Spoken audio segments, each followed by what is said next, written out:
this later. Okay. It should be all good here. Why, where's my, okay. Okay, and then we make a quick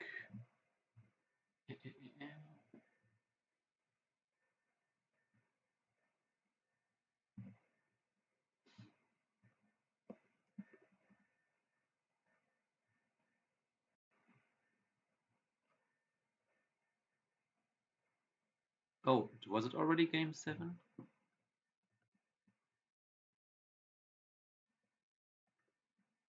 Hang on, I must I'm mixing it up so much. Hang on, let me check last. Huh?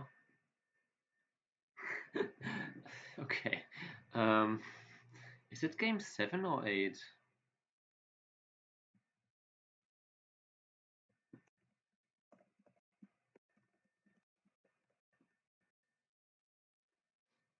I have conflicting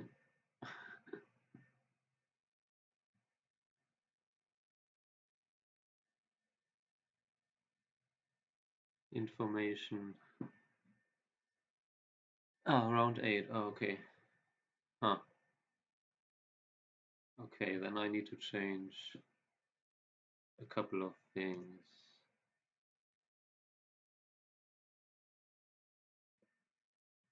Because last time I wrote game 6, but apparently I was not correct about that.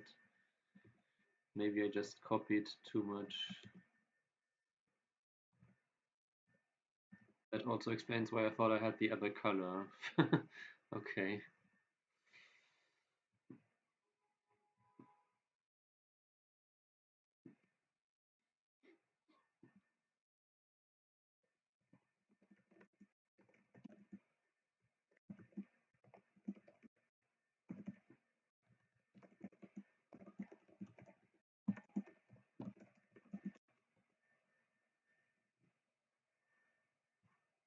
Actually, it's in the no, 2024, January, March. So why is it so hard to find everything? We can also have a look at my opponents because we have not rated round 6, round 7, round 4, round 5, round 6, round 7. Okay, so seems.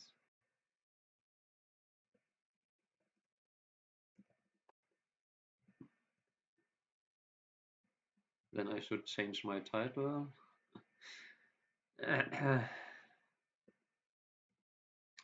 Am I already leading 7-0 then? Okay, then we should be fine here.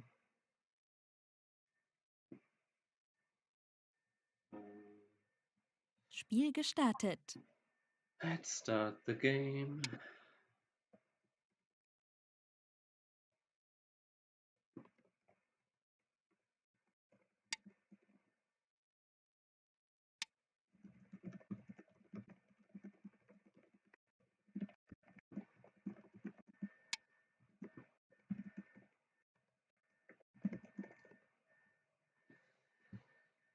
Let's make the dragon enclosure this time. I know this is not solid, but in the very opening I give myself that liberty.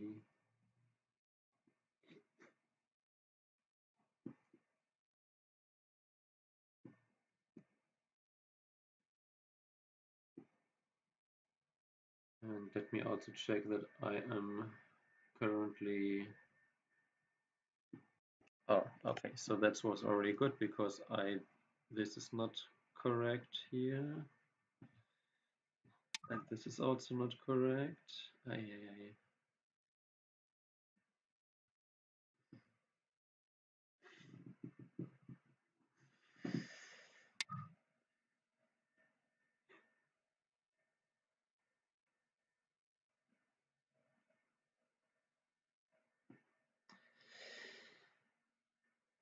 Against the high enclosure, I'm still going to play this pincer. Not really to get into the complicated variations, but just, well, I don't know. I just have been playing this way with some kind of pincer for such a while now that it feels wrong not to. You usually get the corner anyway, or the opponent gets the corner very small. So yeah.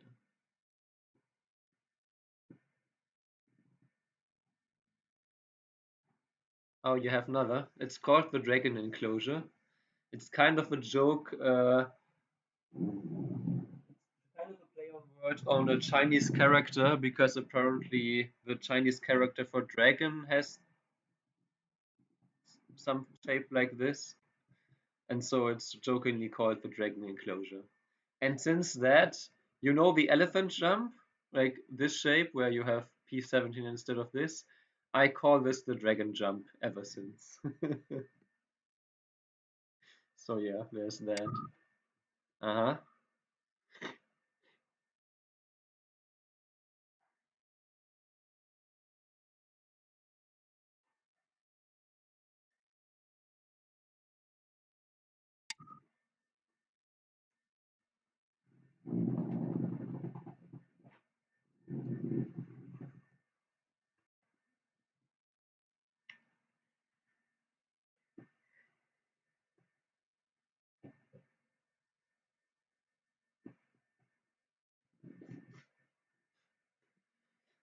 Now white can choose to change direction with Q4, in which case this stone is a little bit inefficient, or yeah, that's the normal one.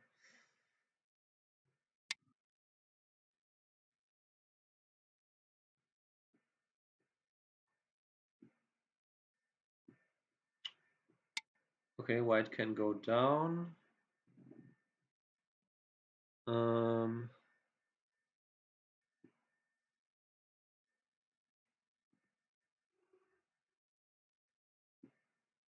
Elephant jump. The jump is the jump. The space in between is the eye.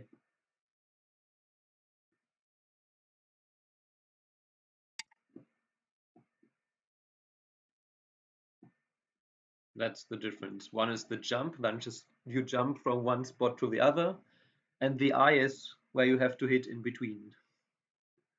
Like literally here. Eye. Jump, eye.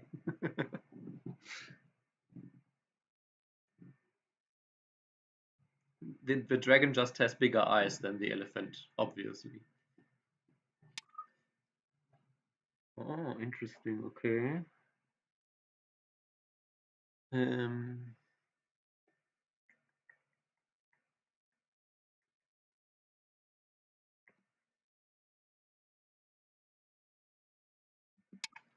sure.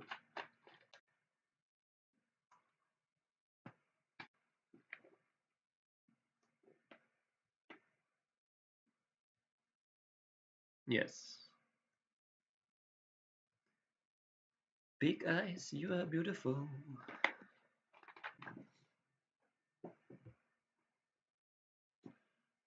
Right, so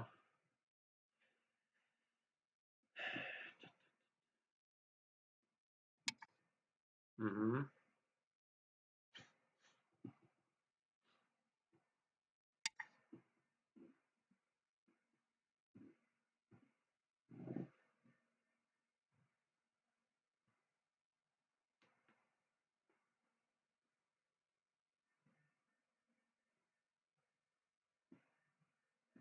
So this is just a sacrifice technique. Basically, I attached here and then I play here, and both are designed to just give the opponent R8, but in a quite small way.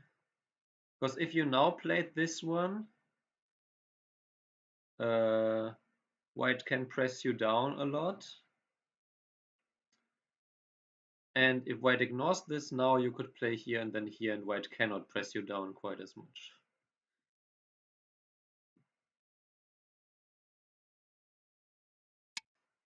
Uh-huh.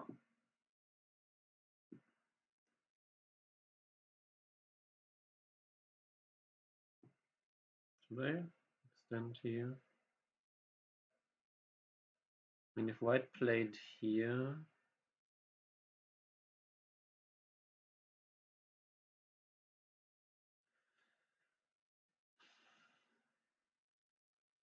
it's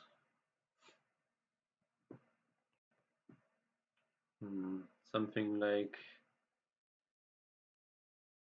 8 versus maybe, so it's maybe 12 points, but it's also maybe just not worth it right now. Let's just take the corner.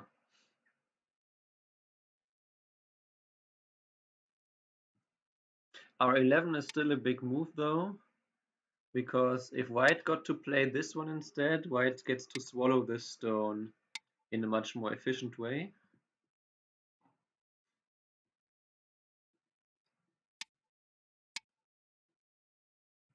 Or maybe white could even play R12.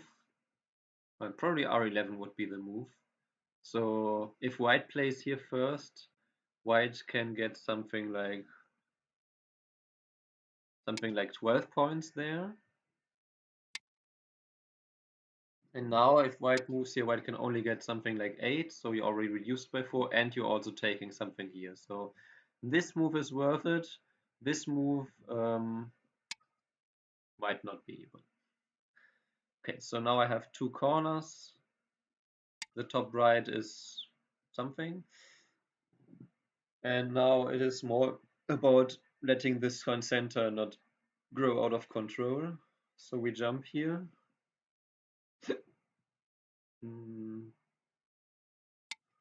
I was also thinking short if I want to attach here instead, but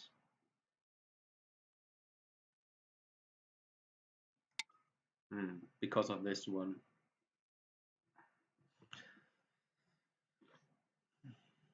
What is the follow-up here? Still attach here? I think now the attach is stronger.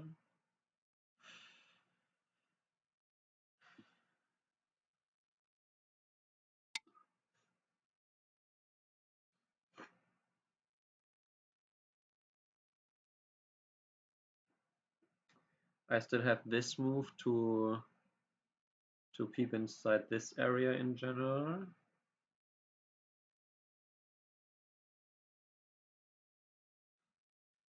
If white plays here, he would first honey here, maybe immediately. Honey connect. Yeah, that seems not so good.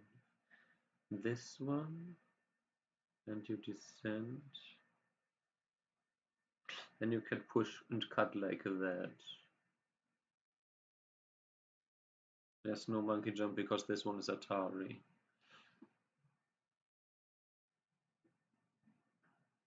Yeah, so right now white is basically 100% banking on this general area.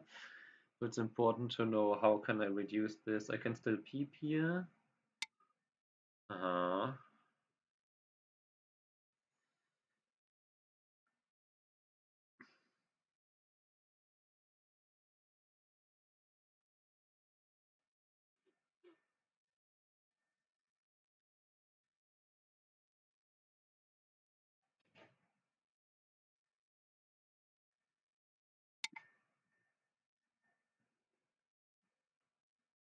Can still peep here. I can kind of invade here maybe. Let's do that one now. This one threatens to cut at E17. White has a choice to either block here or connect here.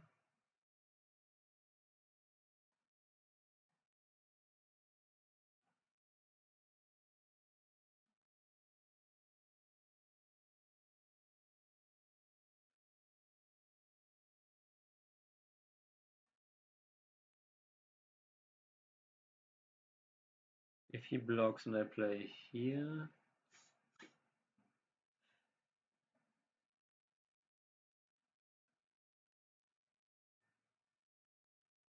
Here Taris I connect. He still has to protect. Okay, so he protects immediately.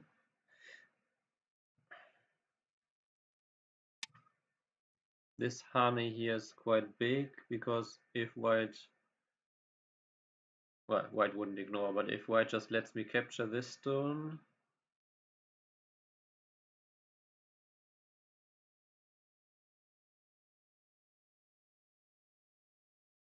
I get like 10 more points here and my weaknesses are all fixed.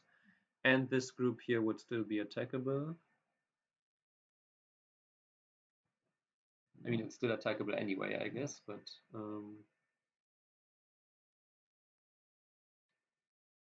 it would be like right now, I would love to play a move like G16 if it was my turn next. If white just extends and I extend down, I'm also in some trouble here with my shape because he can peep here and then play this one. Like if he actually extends here. Huh, okay.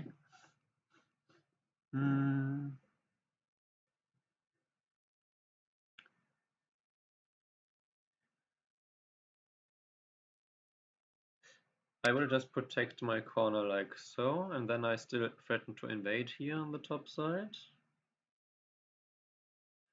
Oh, and I made my goal of 40 moves in under 5 minutes. It's move 41 now, so that's nice.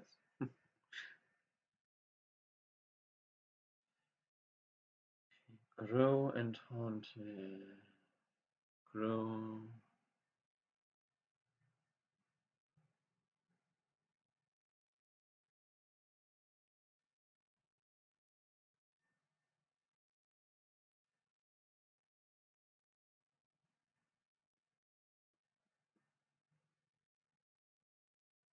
He just jumped up here now. Okay, he does that. So now I really want to play this one because that leaves some Ogee inside here like so.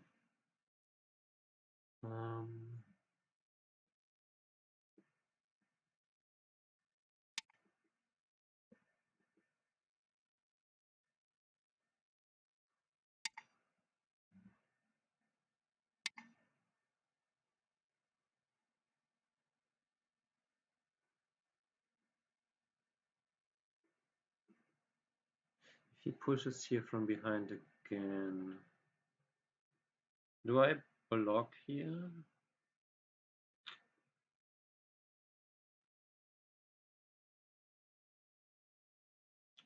From with the blockers, and then the honey here is center.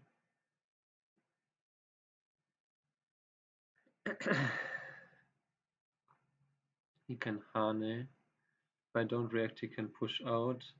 Threaten a double Atari here. If I block here, he can just double Atari.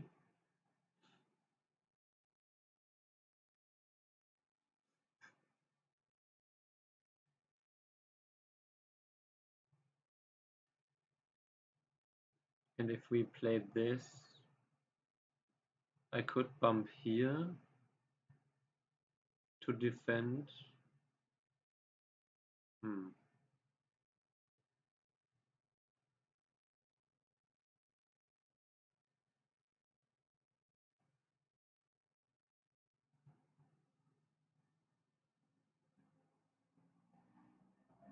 Connecting might just be better.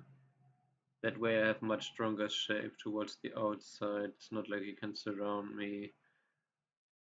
The peep is center either way. I don't need to take away the liberty. And if we say that the peep is center anyway, then all this does is take away a liberty of a group that already has a lot of liberty. So again, if white pushes here, then I'm going to connect.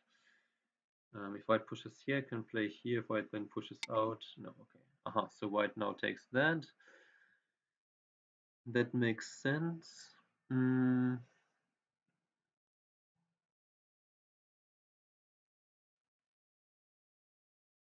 About 12 points there.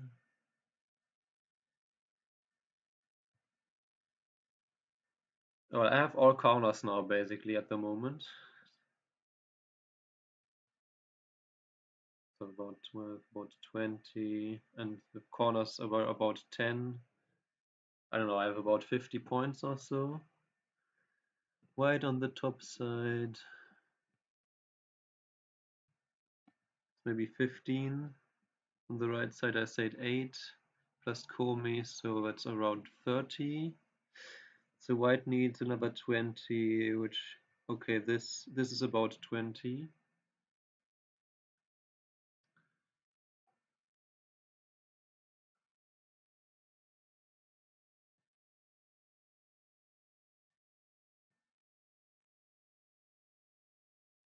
So now that I'm very strong here though, can I even, no, maybe I invade, I could invade this way, then I'm just going to keep first.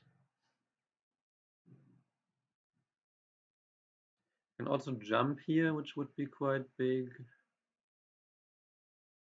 but that might not fully remove the edge in the corner, so I'm not sure about that.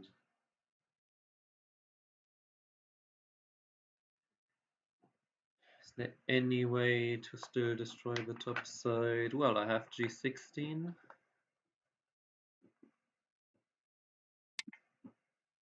Uh-huh.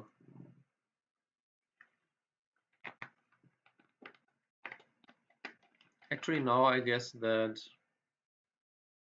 I'm so strong here, the benefit of that is that I can also play the peep here.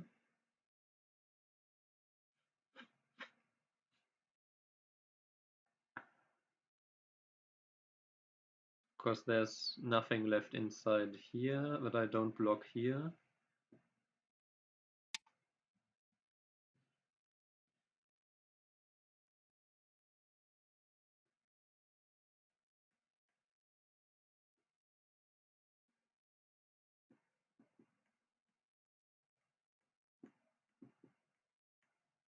And then after white connects, I guess I just knight jump out like this.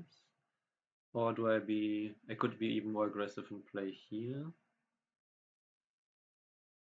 But that doesn't give me much space on the left side. So maybe I just jump out, and if white wants to connect under, I already got some reduction here.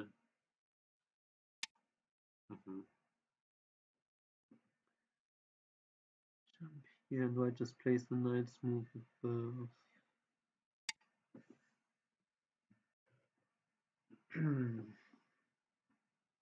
Yeah, d7 and f8 are like the two Miai points, I would say.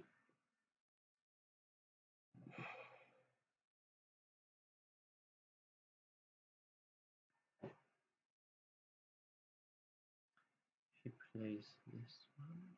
I guess I could just bump.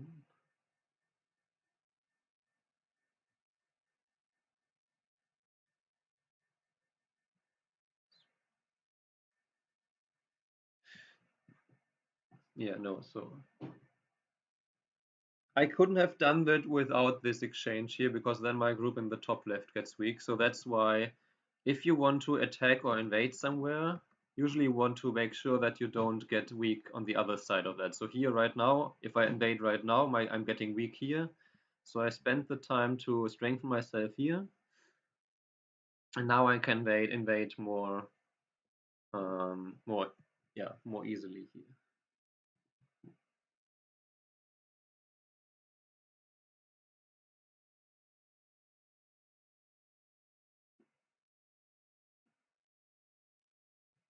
And the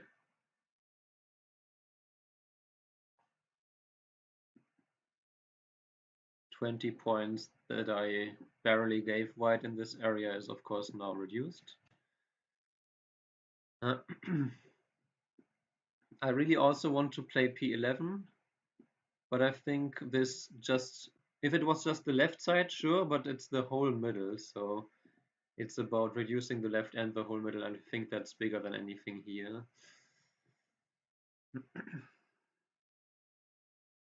So yeah, right now, okay, my corners on the bottom side are super strong, my top left is strong. My top right still has some holes, namely this 3-space jump here and a 1 space and a 2. So 1, 2, 3 space jumps, and there's still a lot of space inside. So right now it shouldn't be too hard for white to live in this corner, but it's also going to cost white some territory on the top side. Hey, Abda. Why is there Jubango without me as a player? I don't know. You want one?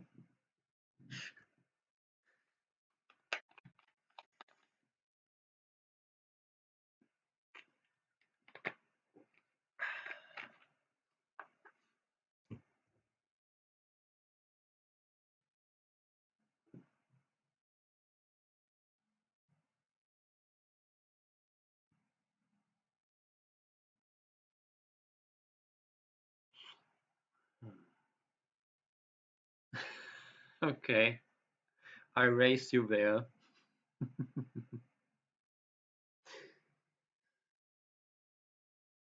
Alright, so I'm expecting d7 or maybe d7 just seems like the vital point, right?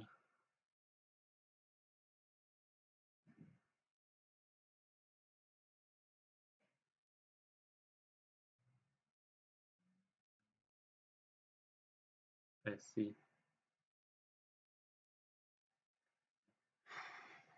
What else is there to think about? Yeah, basically the top right and the left side, eh? Absurd woodcutter, that's just absurd.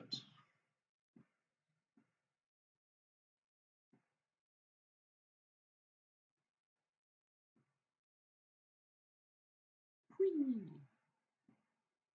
Oh, it's so much easier to in restream to block someone. Well, not so much easier, but slightly faster. On the top side, we still have K18 as a possible invasion point. If that's, yeah, it seems like a bit too much. Oh no, what I was thinking about was on the top side, I can actually play G16 and J16 combination. Oh, attachment. Oh.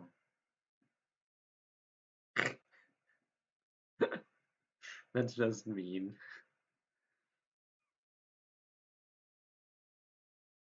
Uh-huh.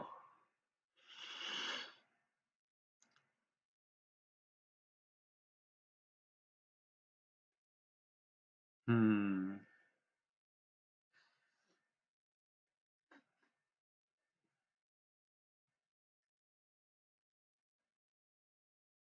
So maybe then I just jump here like I plan to. Being said, if now, hang on, if now white gets to play here,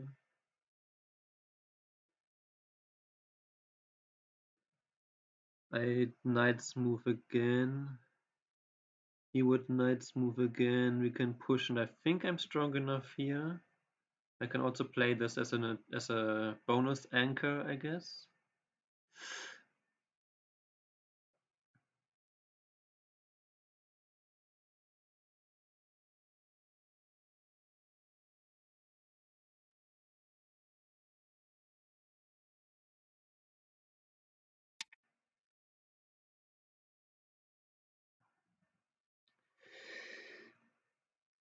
Locally though, what can I do here? I was thinking about d7 here for myself. But then white can bump top, then I block. I guess I don't need to block, I could just extend back as well. But if we block and white then cuts, I could Atari, and Atari he would just capture, I think.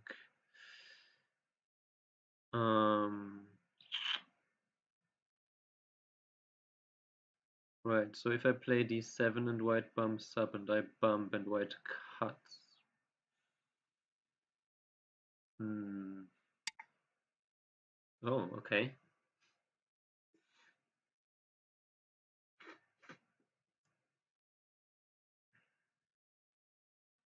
Interesting.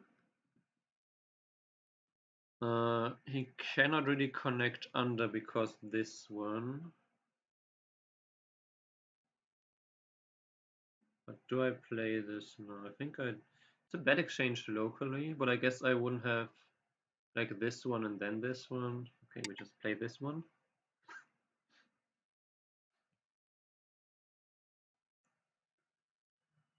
Um,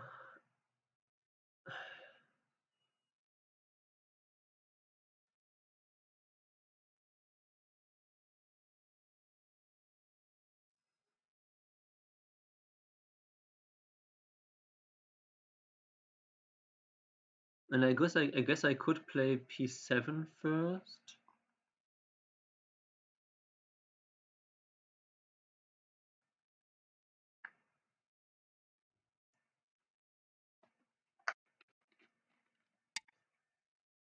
Mm-hmm. Expected.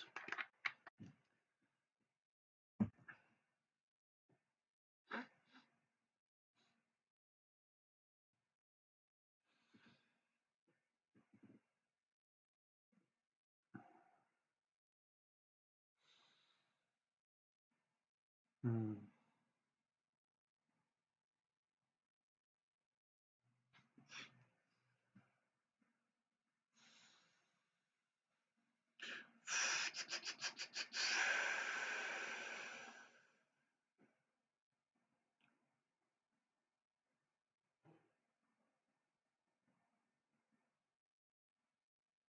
What if I honey?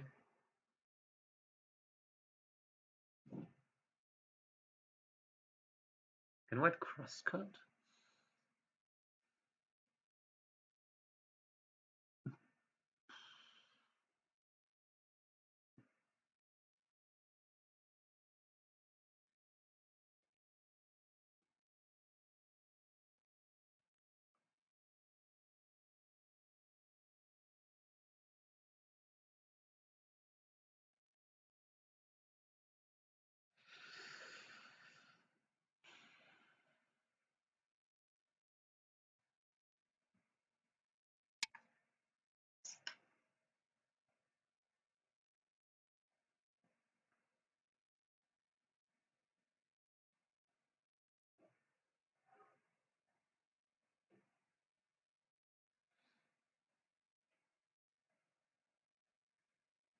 Oh yeah, if he crosscuts, I can even just descend here.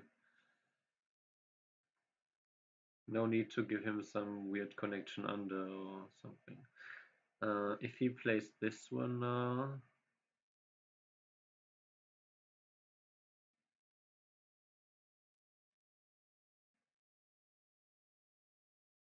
yeah, I just play the connection here. And then a connection here, and if he pushes, I can extend. I'm a little bit over concentrated though then. Hmm. Or I can cut and cut, he cuts, and then this captures me. Okay, so we just play with the original plan here.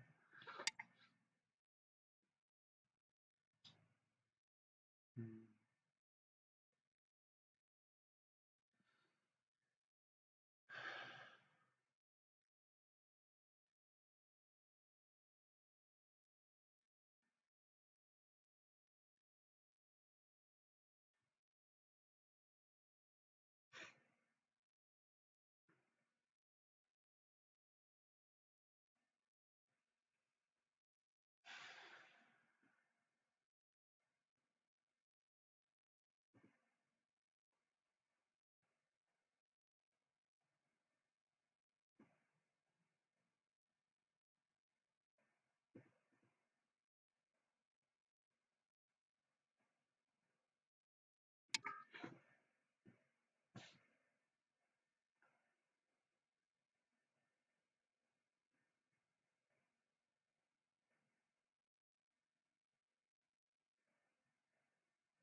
Mm-hmm.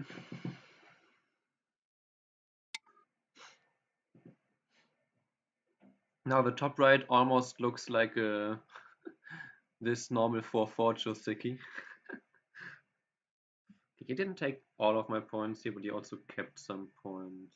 So let's see. Ah, wow. Really? Okay.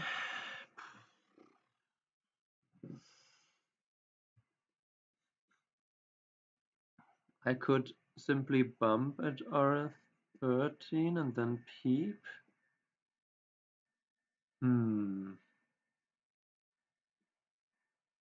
Because this group is not alive locally.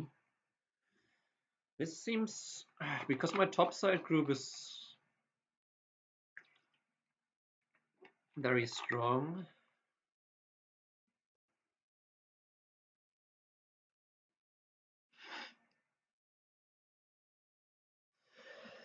Huh.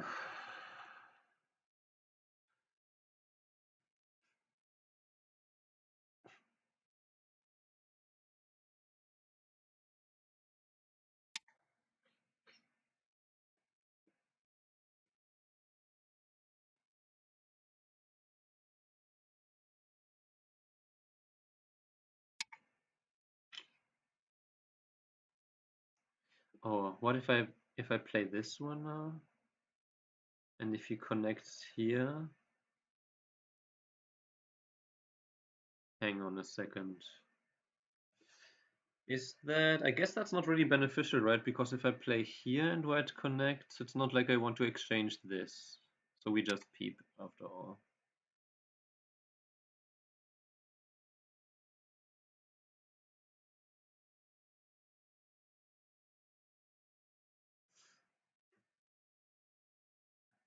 Yeah, because then...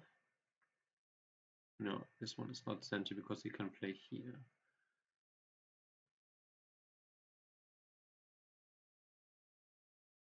Yeah, he can also not wedge and cut me here because I Atari from this side. If he connects, I connect. If he plays here, then I'm connected here.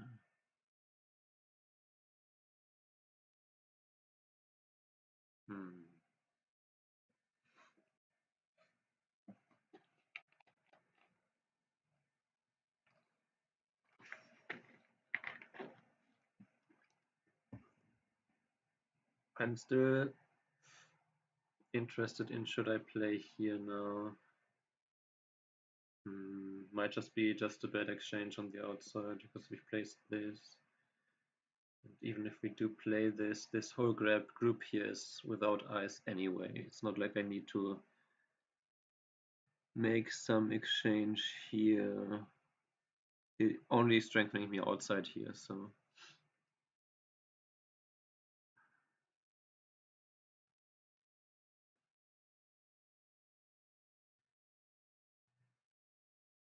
Interesting time to think. What's his idea? The only thing I can think of is that we calculate that he is thinking about exchanging Q11 first, or thinking about the wedge, but the wedge seems too early, then I just cut immediately, right?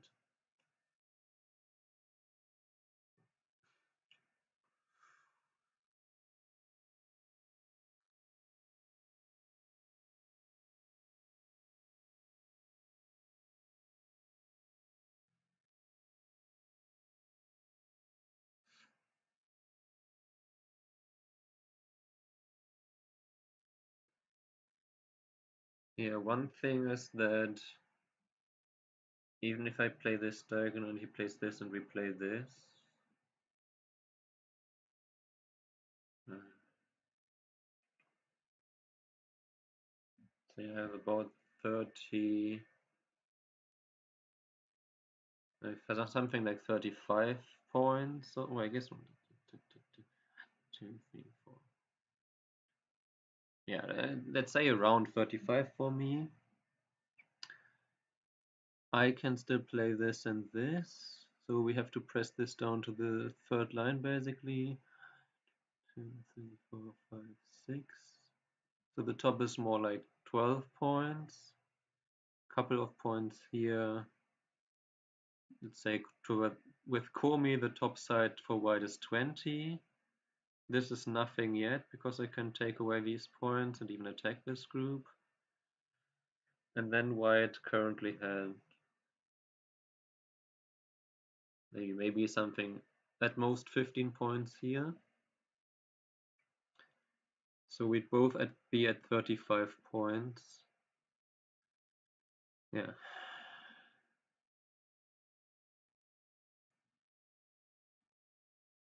But in some cases, also on the top side, I might be able to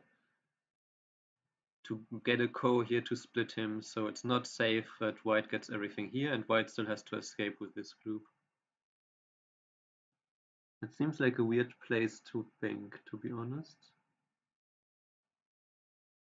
I assume white is going to connect here. Then I think I'm going to play O12.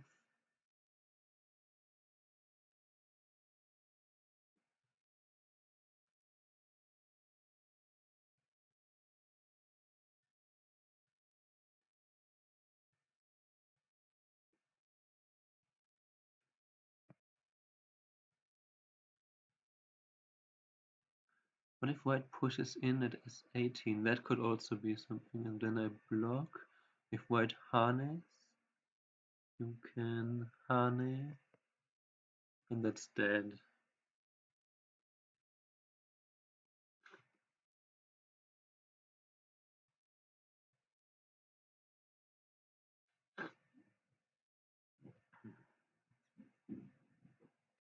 Hmm.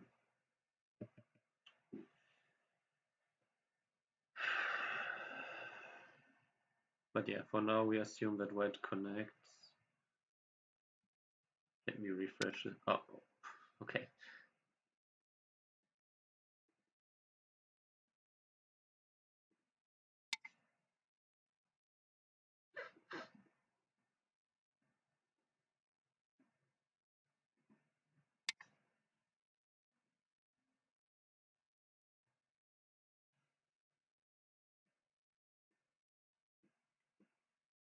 I can just play here now.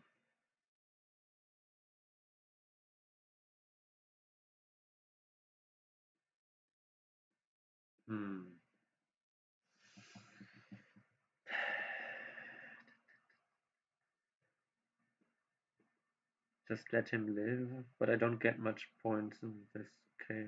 Many points.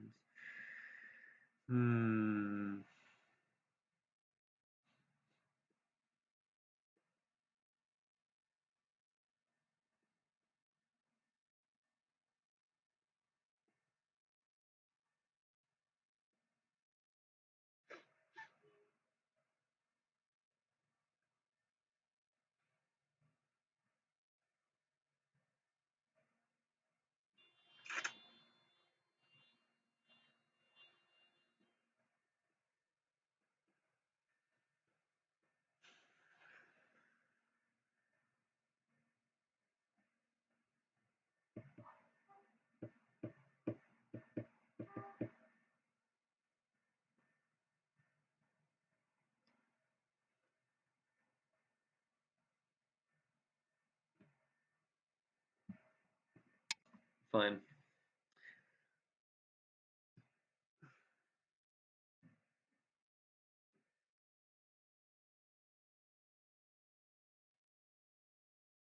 He pushes out, I block first for sure.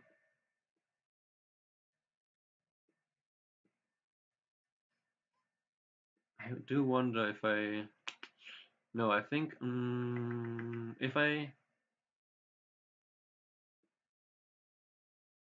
if I threaten this peep here,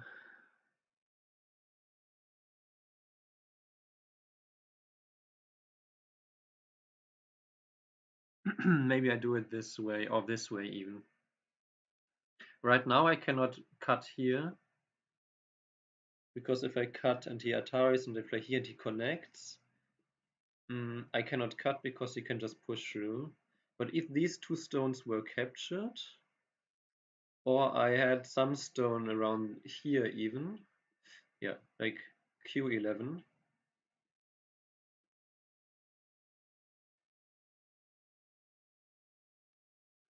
I think up there is 5 done. Also high C chin.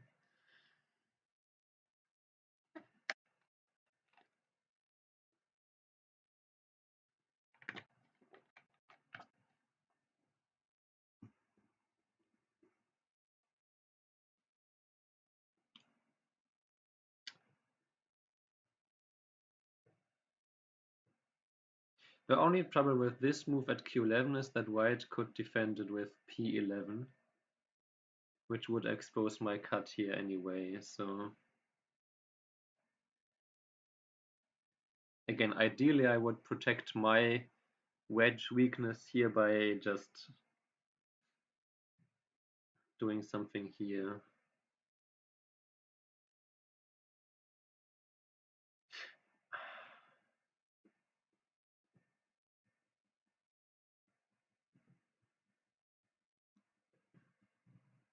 If he plays here and I play here, if he now wedges, I play here still.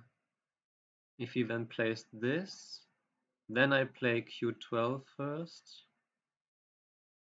Like he plays here, I play here, he plays cut. If I extend and he plays the Atari, I play here.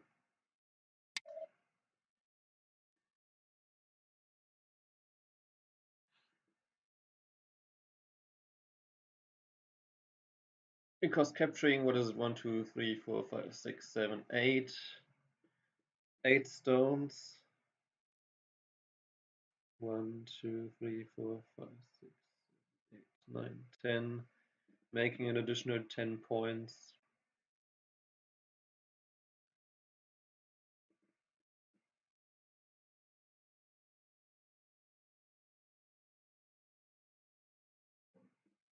Yes, I checked out the pro qualifiers. Actually, way too much, probably.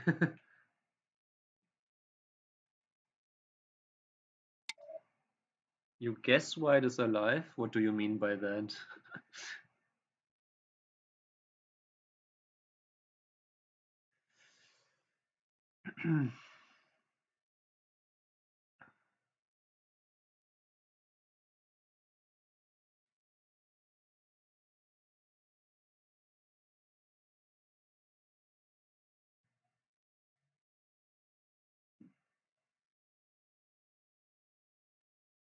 Okay.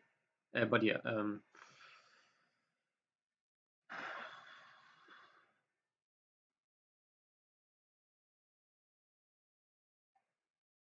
what if I play this one now?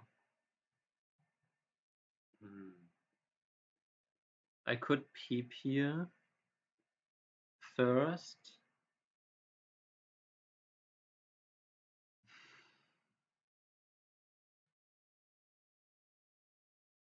Let's see. I play Atari. He Ataris. Hmm.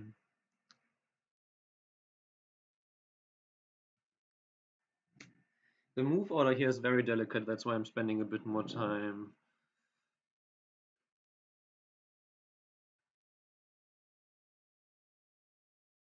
Because I don't quite have the liberties on the right side without having exchanged this already.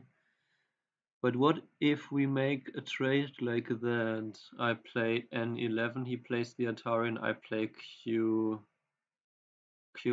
then?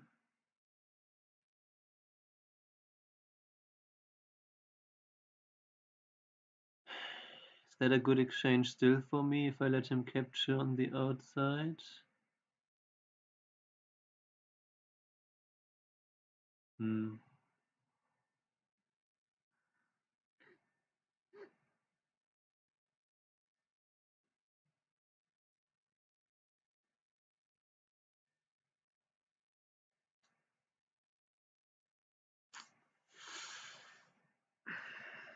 I play this, and he plays the Atari, and I capture. I mean, that in itself, I could already say would be a good exchange where I could even give up the right side, but if he then, because I also get the whole corner, the whole center, and he still has to capture my stones later, I guess. This capture, honey.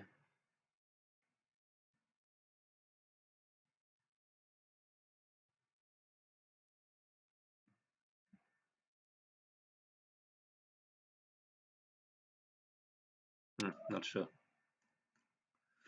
I really didn't want to make this exchange because if I am strong here or strong here, then I don't need to make this exchange and I still threaten to wedge there. But oh well.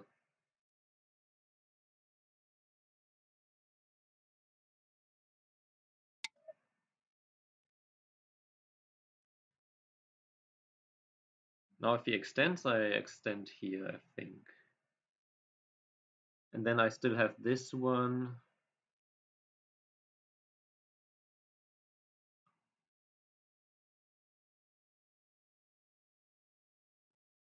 Those are a lot of tiger mouse, indeed, yeah.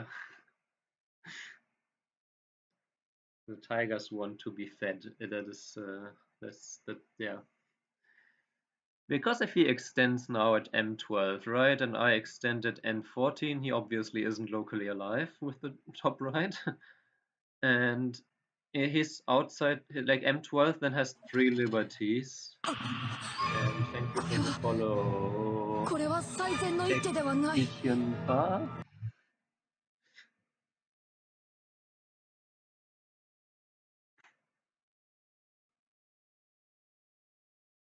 We'll need a lot of porridge. Yeah, okay, that was expected. But still not great for white, right?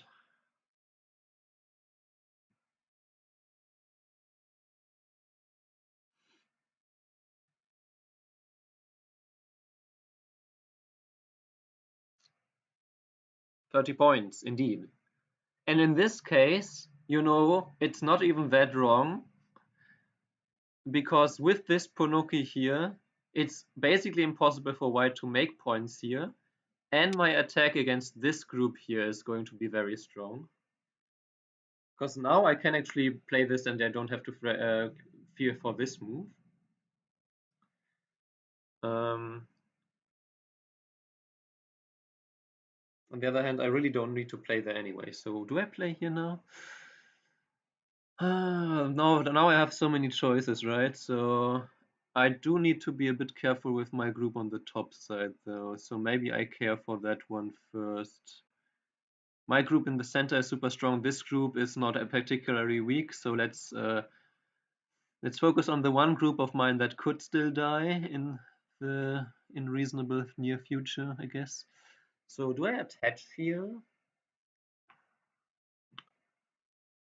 Yeah, right. I just attach here. He could honey here. What do I do against the honey inside? I guess against the honey inside.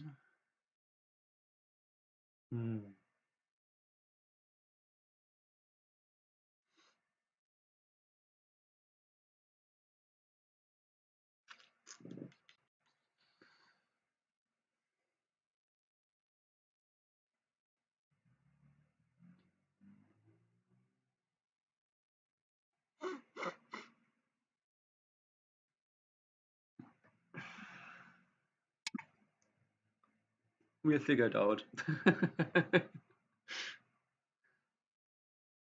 At the very least, I should have more liberties, so if he harnesses inside and I play here and we play this, I can give this Punokian Sente, and then he's just surrounded, so yeah. If he bumps at L16 now, then we extend to M15, and then white still has to escape with this group, yeah.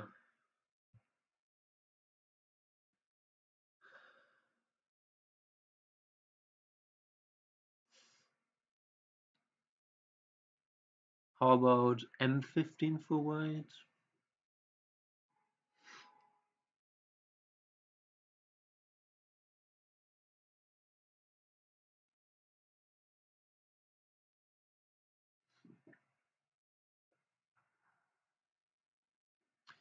P18 I can just block because Q16 I can play Q17.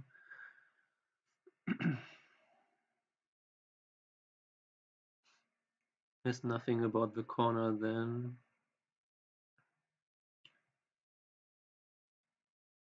If he just plays L17, I can play M13. and then just cut him completely. So,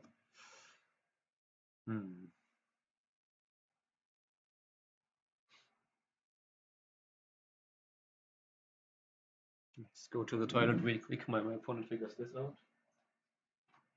Don't go away.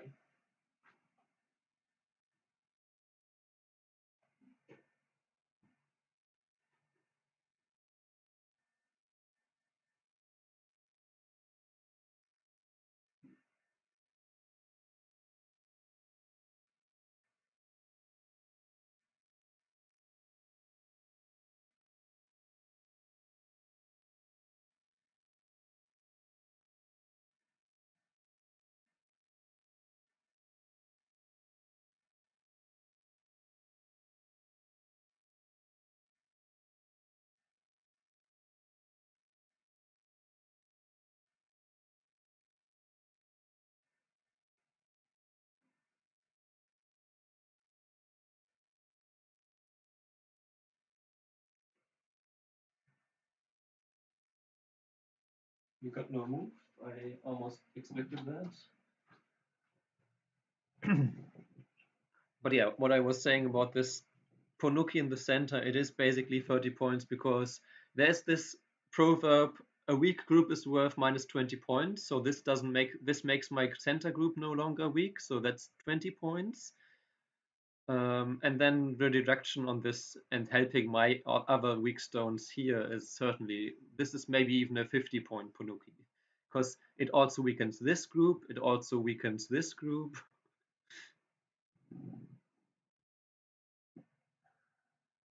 Yeah, M15 is the most annoying of the bunch.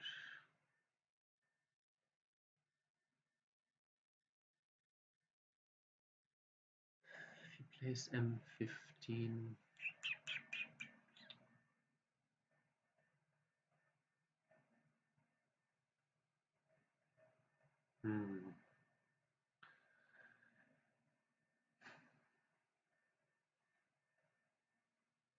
I honestly don't know.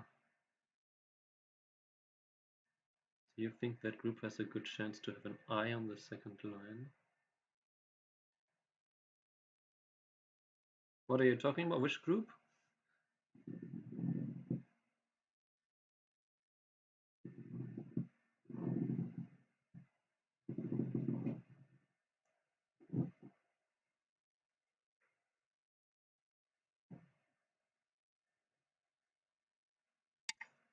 Oh, we do. Wow.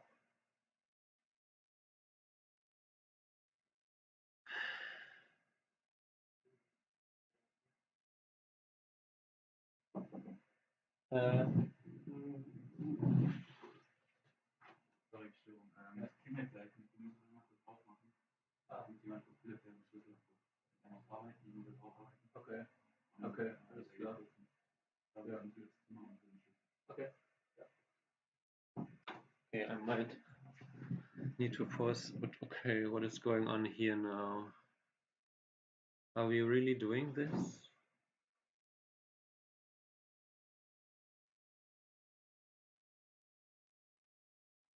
Can't I cut here now? Isn't that a problem?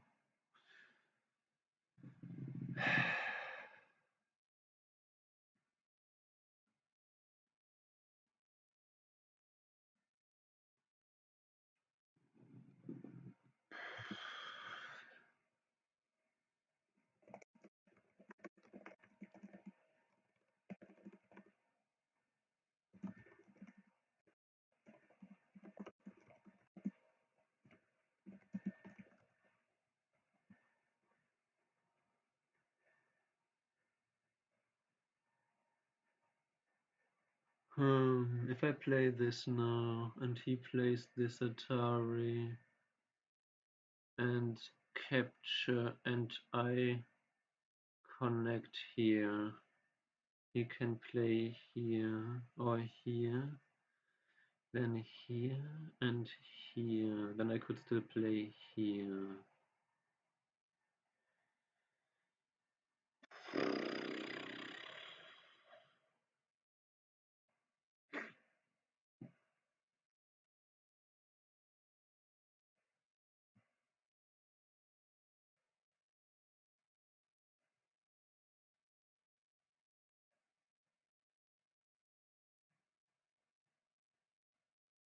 Aha, I see now. He's going to ignore to play O16 once.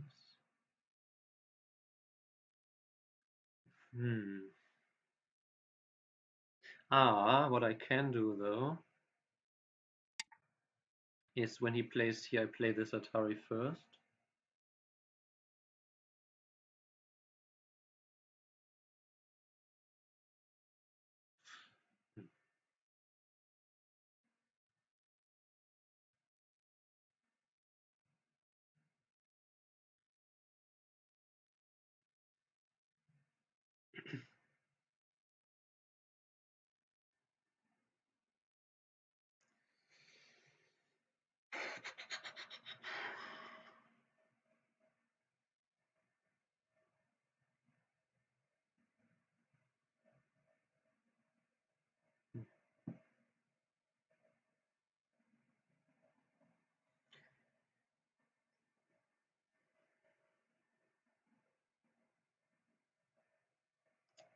Atari.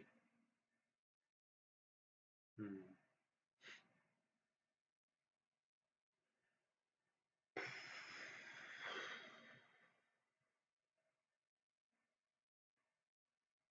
He Ataris, I Atari, he plays O16.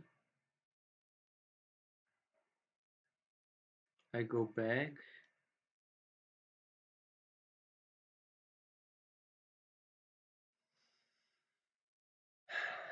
White plays Bihane, I connect.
He plays the Atari there, I connect.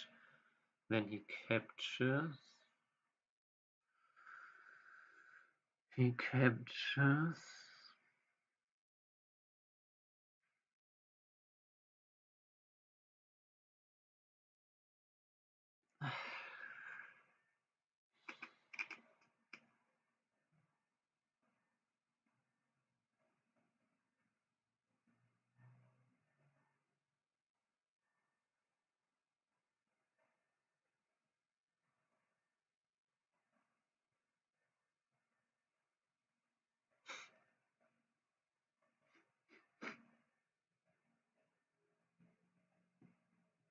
But if I play this Atari and he then connects,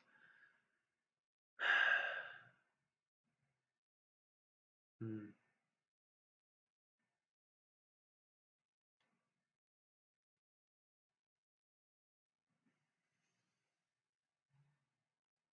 Oh.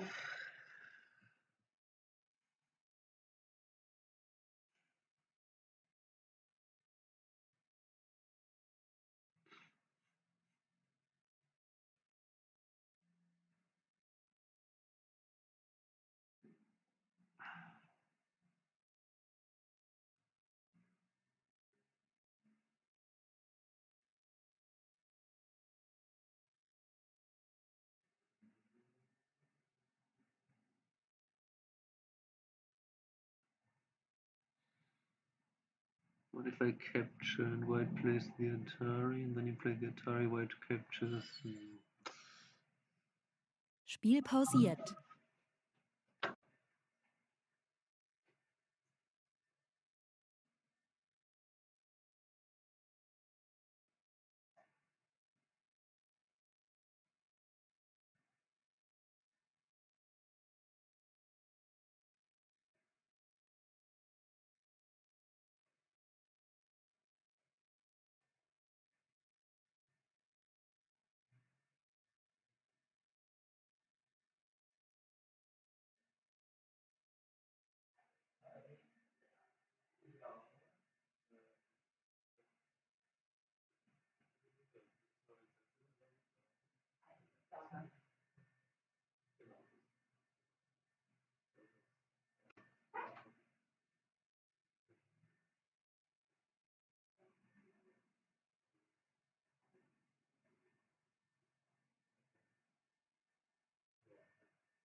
Okay, back, no back. Let's shine some light on the situation.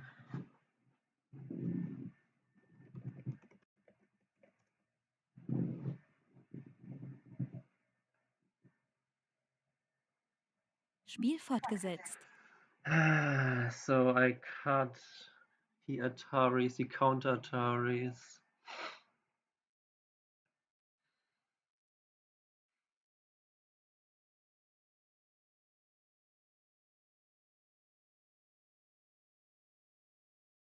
If I extend and he captures.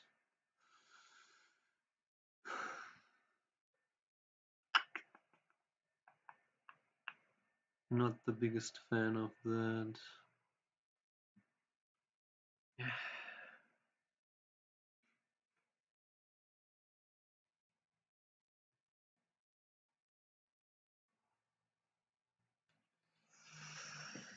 Or I can Atari Ataris, I counter Ataris, I connect.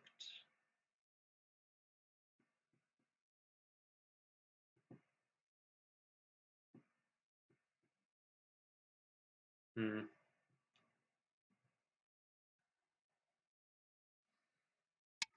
Hmm. Also, he can defend this way. I just noticed. So then I would play here, I suppose.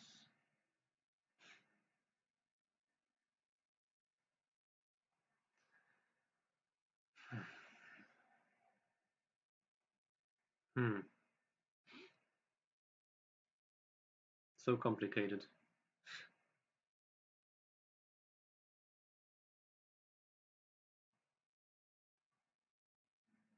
Yeah, if he plays this, I just get the Atari here, I suppose. So maybe get the Tiger Mouth here. Oh, really?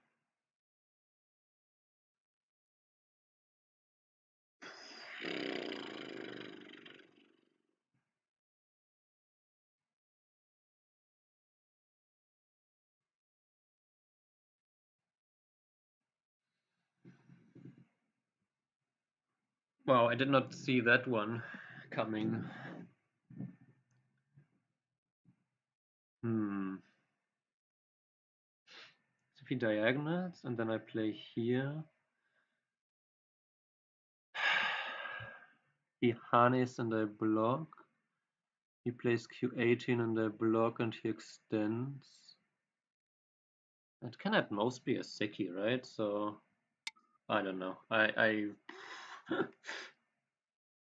I'm shocked by that one, to be honest. Oh, can he play? No, if he plays O18 and we play here, I guess I can't make life, huh?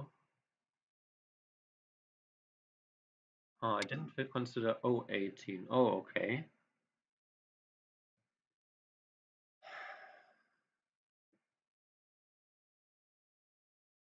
Hmm.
Hmm.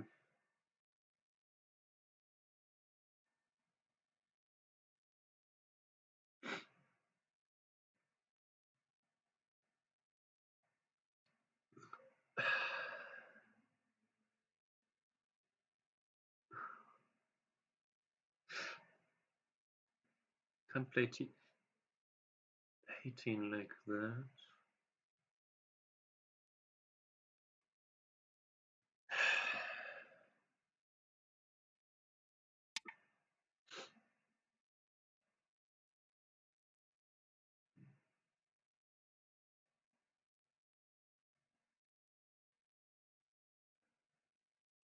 Hmm.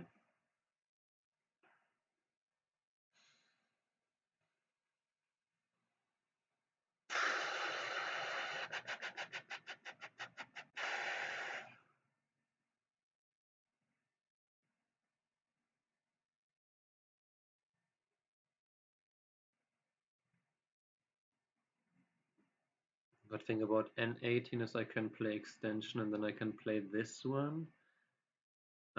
Threaten to capture the co and gain another liberty that way. Though I guess I lost that liberty, so does it really? Not sure about that. Oh,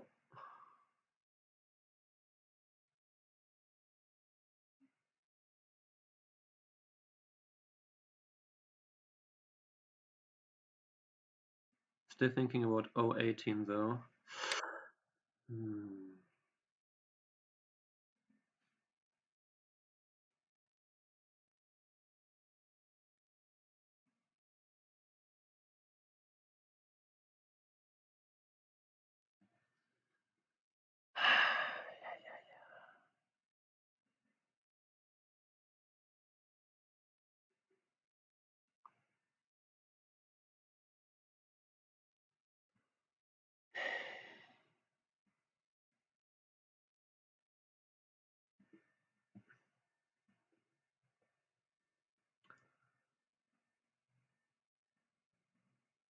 O18 is a real bummer. Hmm.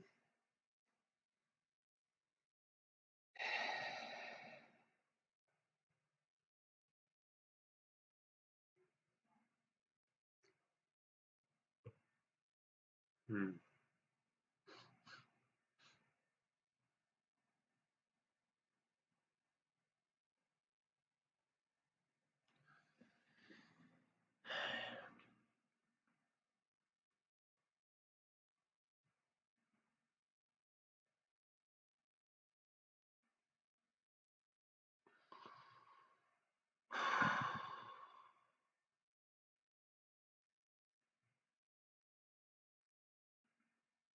Hmm.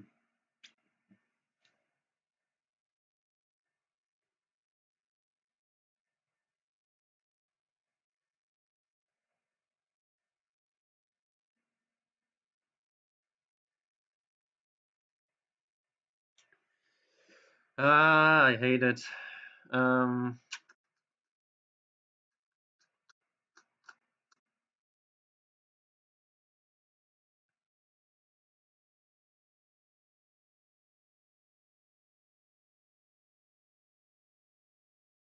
hmm.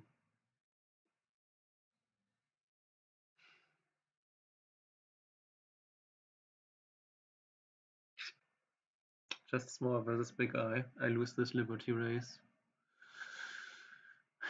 If I play N18, you can extend in. Hmm.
Hmm.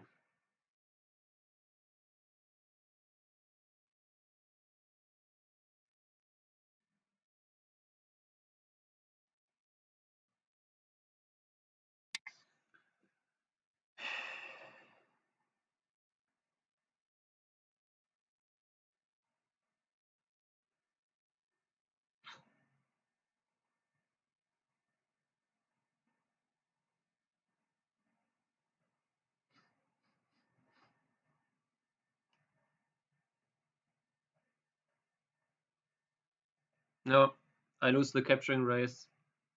I couldn't kill.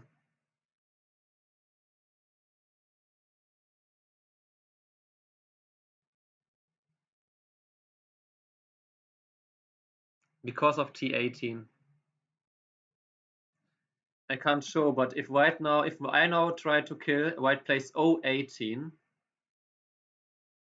I play here, he plays P18, I connect, he cuts, I play Atari, and then if I play the Hani, he can throw in and just capture the stones.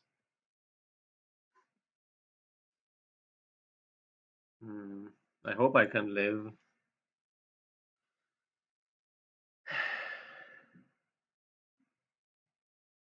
Not even 100% sure on that.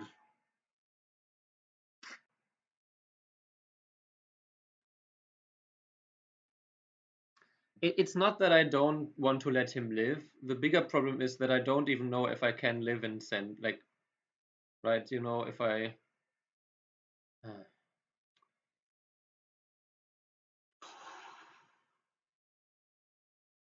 Like if I have to spend 2 moves inside, and he finds that. He knows.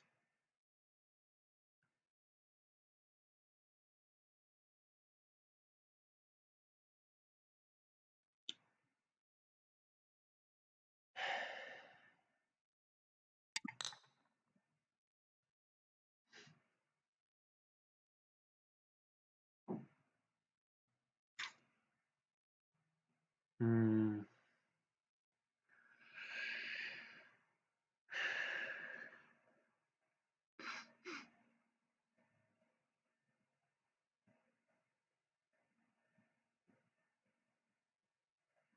Hmm.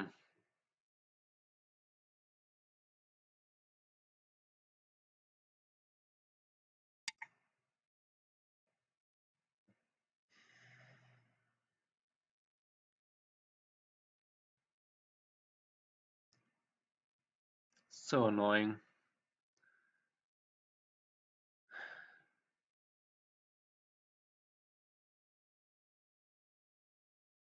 Ah.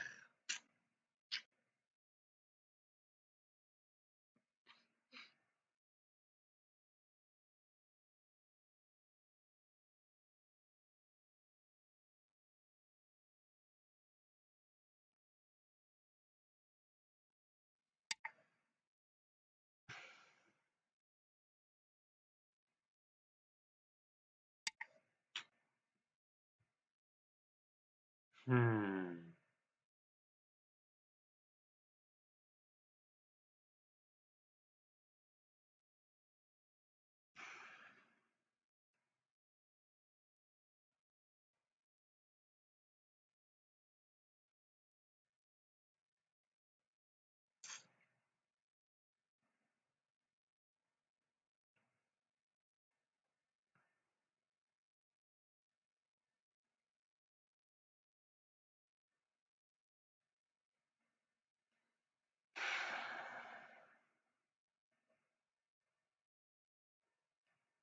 Ah, this is so dumb. How did I lose control of this position? I was even careful. I was even caring for my top group.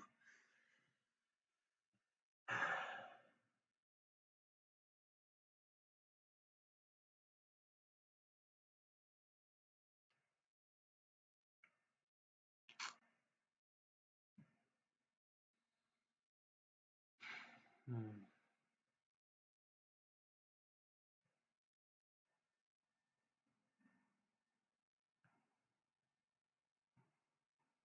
Hmm.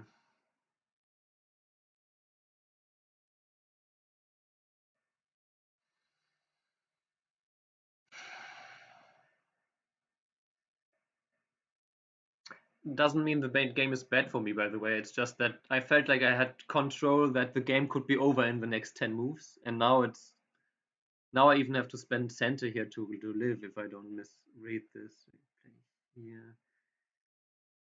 He extends up in center. I have to block, or he harness and then extends up, whatever.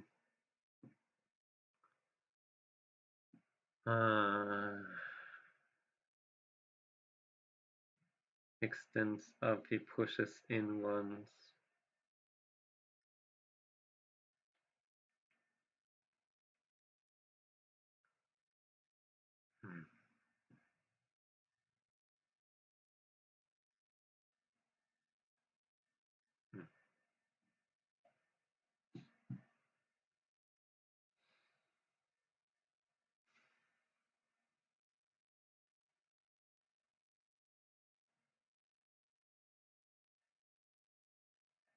Oh, this is so hard to read.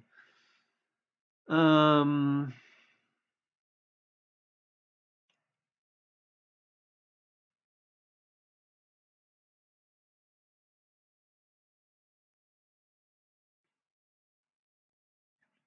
please, honey, I block. Please, please. Hmm.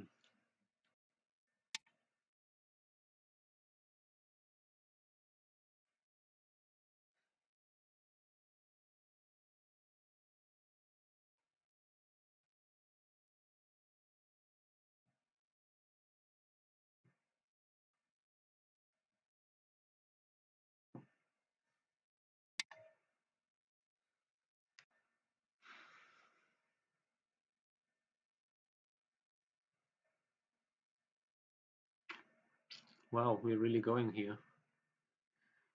I mean, this one I need to connect, right? Otherwise, he just cuts.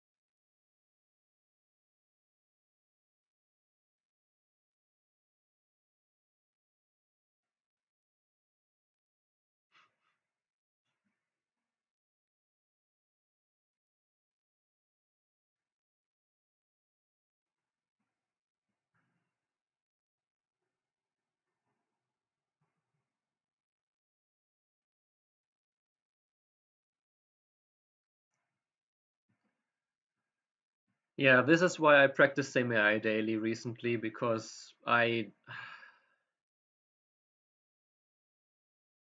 semi is so difficult.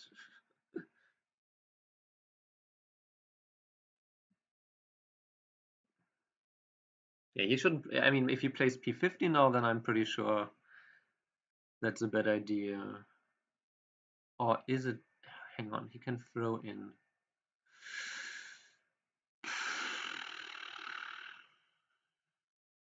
Hmm.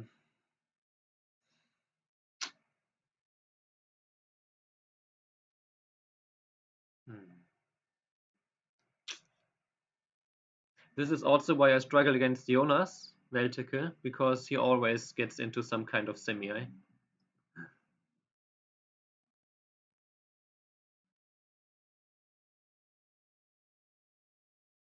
All that recent study. Well, I study all that. You mean I have been doing it for a few days? That's not a lot. You need months of study to improve that kind of aspect, at my level at least.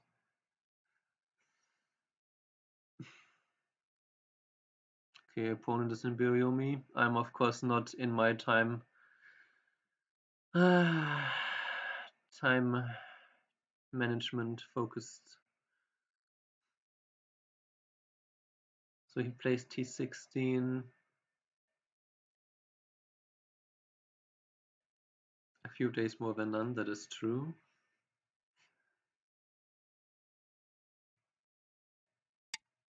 Wow.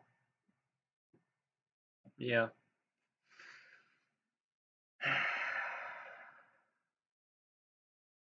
I'm afraid he's correct about this.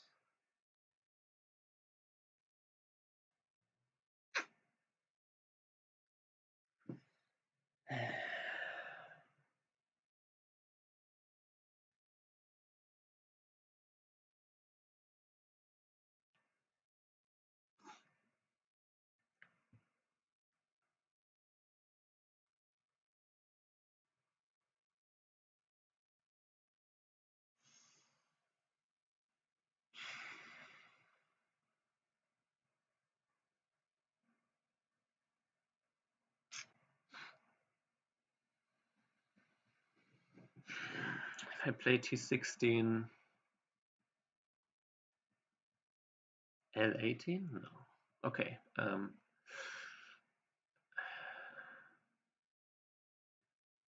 Guess now I can guess level. And 19 I can. In 19 P19, huh?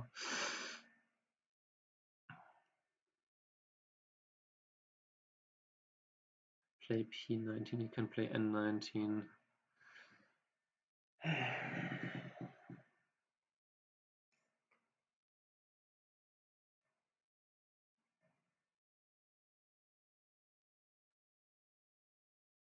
I'm so dead.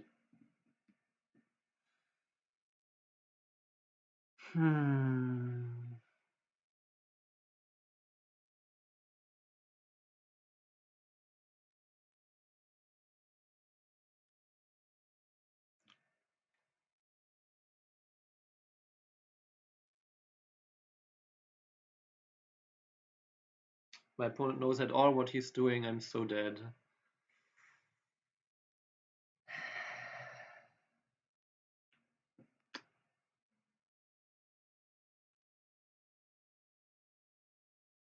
Wow. If he read this all out, I'm impressed. Because I didn't see that from the start here. Also, then N17 might have been a losing move. I was so... nah.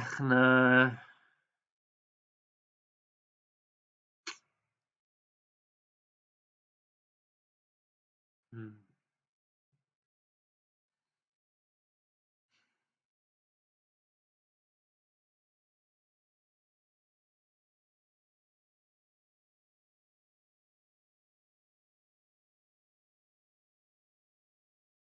Hmm. Yeah, if I play this... Oh.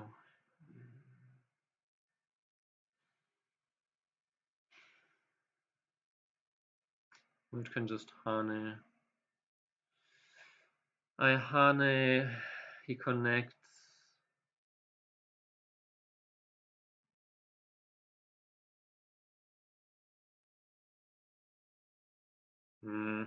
Yeah, I guess I have to take the Seki here.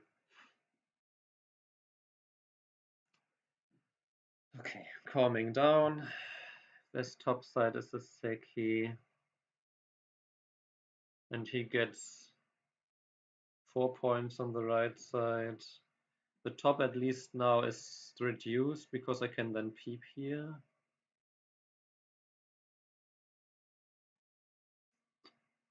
I guess I could peep immediately. How about peeping there?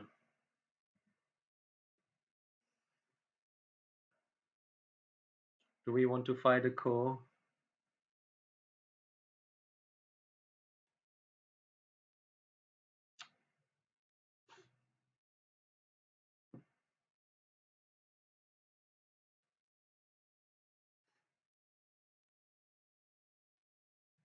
Do we want to fight a core, man? Okay, so let's assume then that the top side is reduced by a few points 1, 2, 3, 4, 5, 6, 7, 8, 9, 10, 11, 12, 13, 14. Okay, white really only has like 30 points.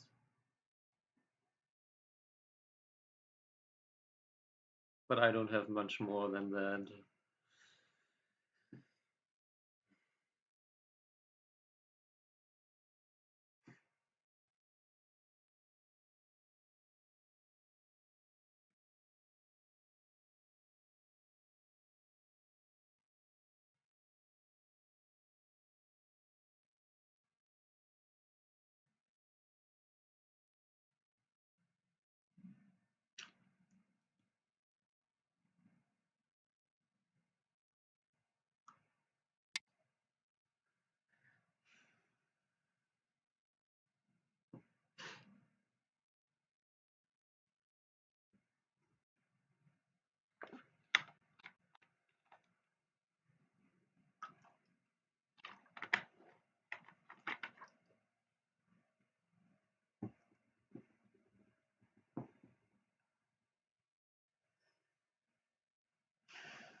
I guess we both made bad exchanges here in a way.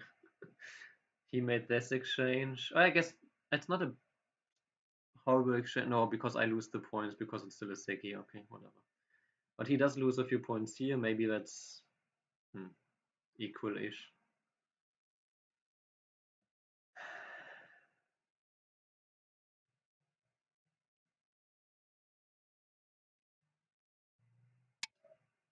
Wow. I was just about to say at least he doesn't have any co-threads.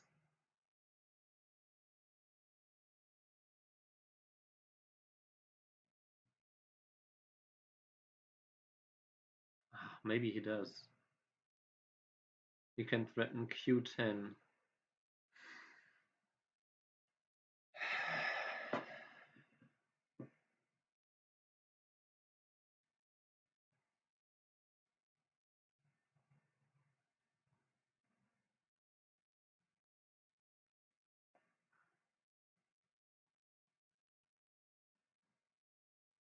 I mean, I think he's not incorrect about this. But now I'm forced to play here, obviously.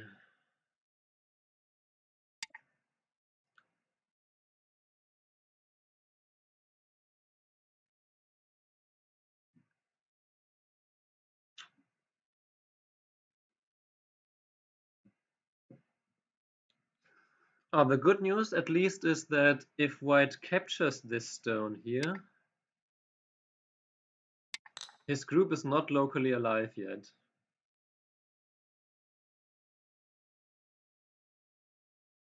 So he has one thread here.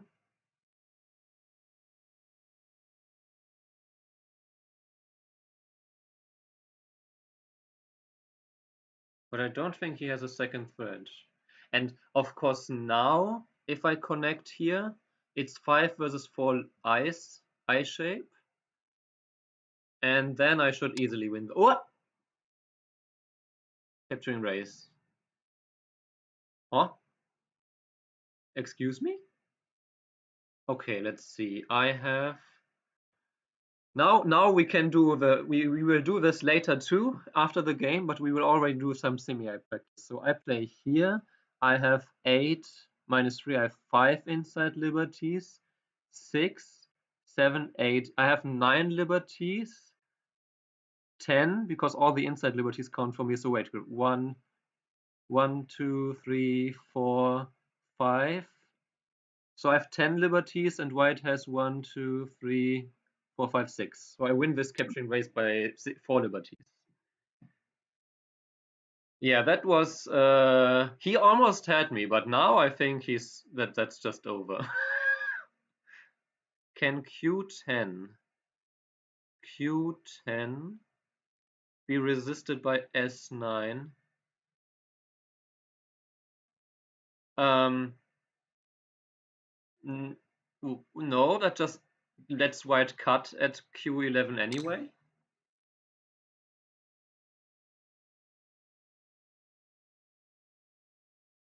And it gives and even if it worked, it just gives the opponent more co-threads. So okay, again,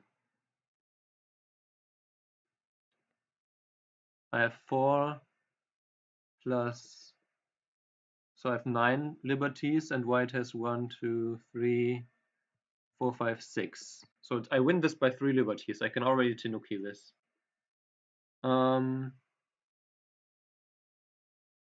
Yeah, my opponent. I should send my opponent the this also helps my middle group. The capturing race collection on Sumego Hero. I really thought he knew what he was doing the whole time because he kept playing the correct moves, but I guess he just played them out of desperation and didn't know that he would actually win the capturing race here. Would still be a ko after P19, I guess, even if we capture, but yeah, now it's... If all my semi practice was not for nothing, this should be all done. And now at least my time management makes sense again because Gewonnen. yeah, you can see, right? The dip.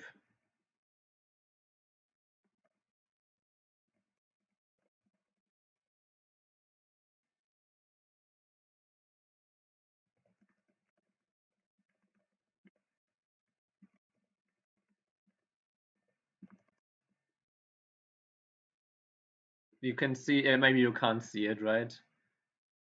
Yeah, oh no, you can't see it there. You can see this huge dip, and it was never, wow, it was never really good for me. I guess my top right was just weaker than I evaluated, huh? I really, well, I guess, okay, wait, no, but this is, it's only black plus 22, right? So if we go back here, yeah, this whole thing is slightly better for white, and wow, this position is white plus 1. Could you have guessed that this position white is leading? Okay, after this cut, okay, the peep was bad, yeah. Yeah, but at this position, I felt so good about the game, and it's only black plus half, so it's an even game at this point.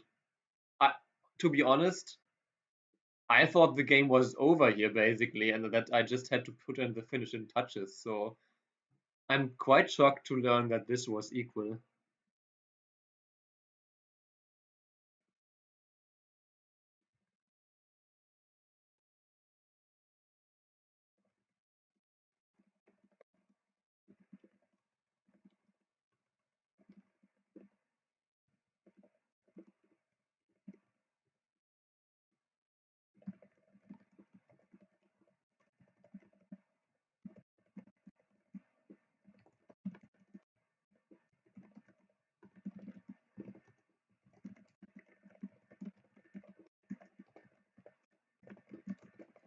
Yeah, this is equal.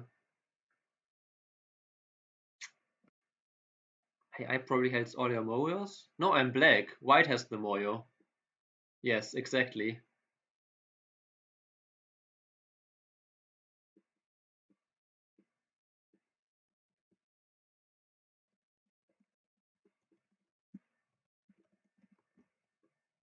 Yeah, so this is equal. Wow. Huh.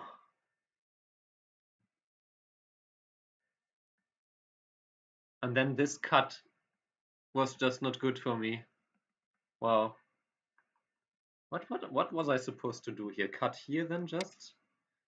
Seeing how the game went, yeah, probably I should have just cut here, huh? Yeah, and then because now if white Atari is here, I can counter Atari here.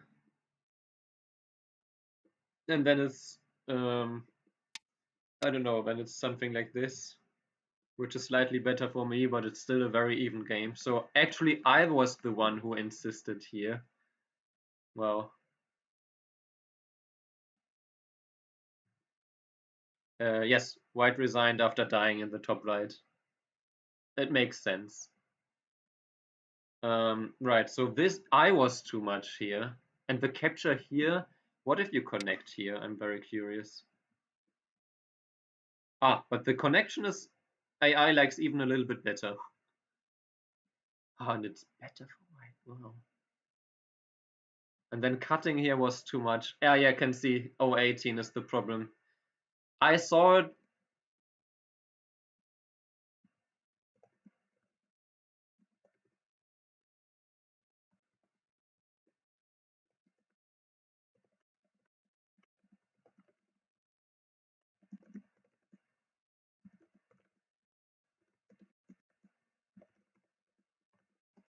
Yeah, 018 was the problem even here already.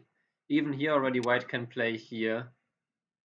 And if I play here, then white can play here. And unfortunately, actually this already, yeah, if this and this, I can't win this capturing vice because white has this. So white didn't even need T18 for this one. So if he had found 018, then this would have been a really bad result for me. So instead, yeah, we played both bad moves here.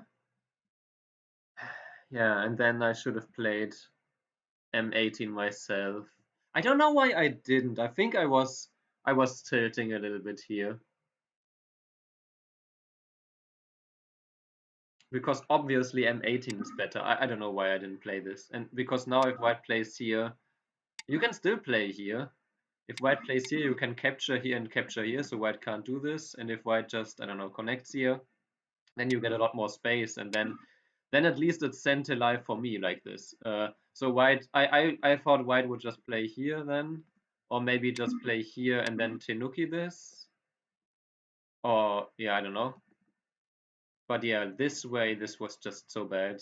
I called it too that if I lose, then N17 would have been a losing move, and I didn't know that the moves before were already losing, but yeah. Oh, so my opponent did say CO18 and thought it was not worth reading.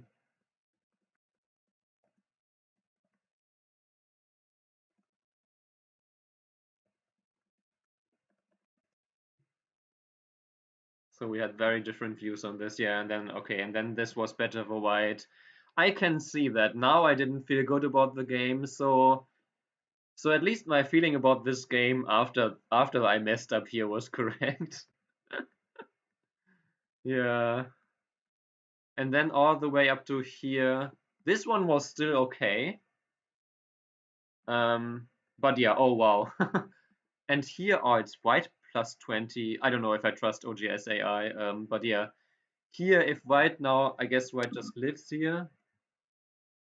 Yeah, it's white plus 9 now. I don't know. We don't trust OGS AI. But it's for sure better for white. And after this one, it's better for black. I play here, white does this, and then this one just doesn't work. I was thinking this, right? This, this one. And then if I connect, then white just plays here, and of course that should be horrible for me. Yeah, white plus 45, 45. So I connect here, and after I connect here and white takes here, I was thinking to play here. Nope, that's white plus half. So what do I do here? Huh. What do I do here? I'm very lost what to do here now.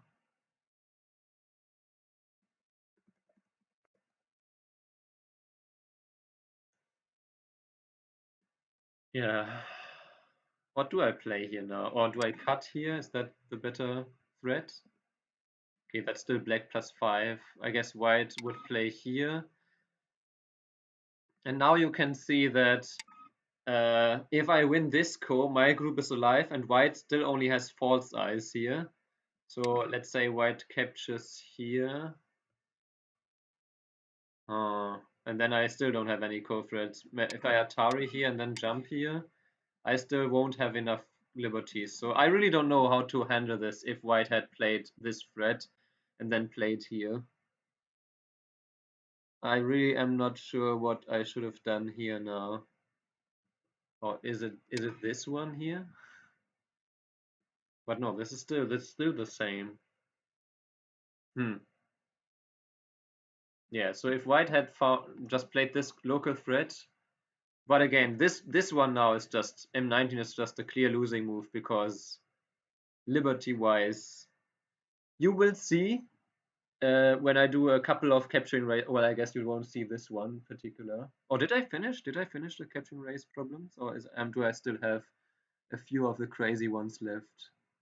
I still have a few of the crazy ones left. But there is similar ones. Anyway, so in case you're not familiar with these capturing race problems, or you weren't here when I explained it during the game, whenever you have eye versus eye, you have to check if one of the players has a bigger eye than the other, because the one with the bigger eye always gets all the shared liberties, because white, in order to win the capturing race, has to first play moves inside, but the one who has the smaller eyes has to play more moves inside, to which the opponent does not need to react until you take away all the outside liberties. So essentially, the one who has the smaller eye, in this case white, because white only has 4 spaces and black has 5, has to fill all the inside liberties first and then has to play inside. While black uh, does not have to do that, because if we get into a situation where both have the same amount of liberties or have no shared liberties, then obviously black is going to win with the bigger eye. And so with that, I currently have the 5 liberties inside here versus the 3 here, and I get all the outs in the shared liberties here, this, and this. So 3 plus white has to approach here even. So I essentially have 4 liberties here, and white only has 3 outside liberties. So white has the 3 plus the 3 inside, which is only 6, and I already have 5, 6, 7 here plus the shared ones here. So I win this capturing race by 6 liberties. Big eye means more liberties from eyes, not bigger eye shape. Means more liberties from eyes. No, it means the bigger eye shape. Now, where you're right is that the corner is an exception, because there it can be because of you being able to make some eye with your shape inside so that the opponent then that you have to approach again. But it's always um, it's always that the one with more eye shape, the bigger eye in eye shape. Is there an example where you have less liberties? Is there even an example where you can have a bigger eye but less liberties? Because I can't think of one. Right? Because even he, because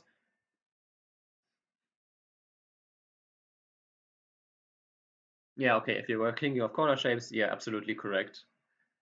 I fell for this a little bit in this collection that I just mentioned. So now I'm aware of those. But yeah, so if we don't have any corner strangeness, then it's always the bigger eye has all the inside liberties. Yeah, and then of course, after white played a move here, and I confidently just ignored, and I guess there was even better moves than this one, but essentially, I mean, it's only white, black plus 22 though. Huh, I wonder if that is... no, I meant to download the game. And then we can upload. So let's have a quick look with not much, not too many more. Uh,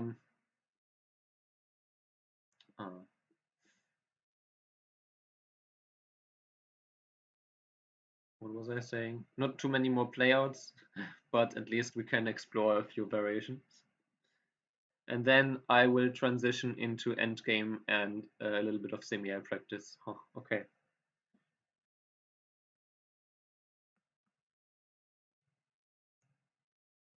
I see. Yeah. Yeah, yeah, that is. Aha, -1 for this one. Why? Because I should play this one or this one. Interesting. Or play here. Okay, but that's fine.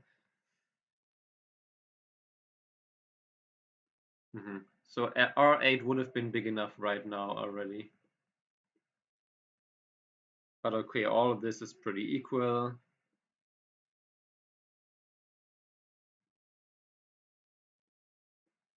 All these are, this is just Joseki. This is a slightly good exchange for me. Yeah, see here, I thought that white should either play here to at least grab more on the top side, or invade the corner immediately, or yeah, this one is a very, very famous shape here for this, because you both protect against this, because now white, well, you okay, white, now this becomes a crazy fight if black plays this way. You can also play here, then you protect it a bit more closely, but here you also threaten to surround this group and just get everything here. So this case, K16 did indeed feel a little bit like a mistake. Yeah, slight inaccuracy. This was also perfect. Curious, if you play here. Uh-huh. So you do play here, and then if the Hane here.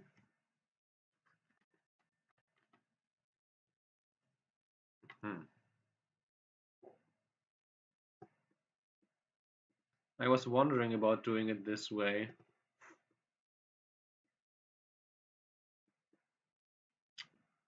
You have to cut here.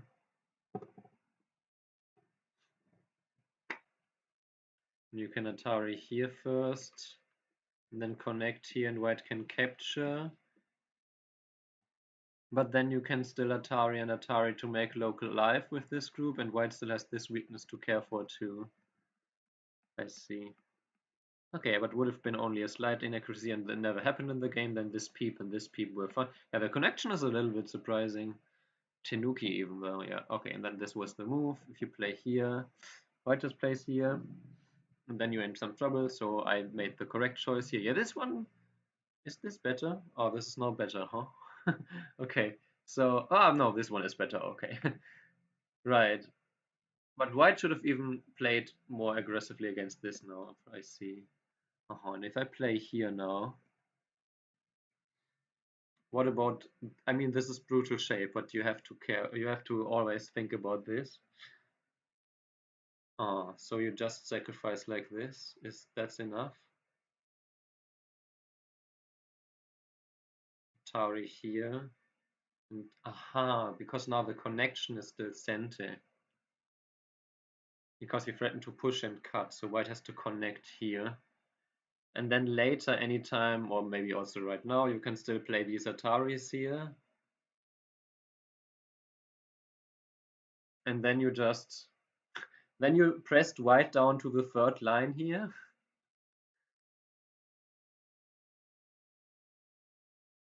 And if later you connect it, you also threaten this one versus this one, and then this double Atari here. I don't know. But essentially, white is pressed down, and you get this outside. And now K18 is indeed a move, huh? But if we just play here, if white now were to cut, then you once again just give up the stones. Yeah, that's what I thought. So you just give up another times these 4 stones, and now you play it away again. And if white now cuts here, then I guess you give away again these stones. Okay, you first play this, but okay, let's say white blocks here, and you played, I don't know, something like this. Now if white cuts here, you just give away these stones too.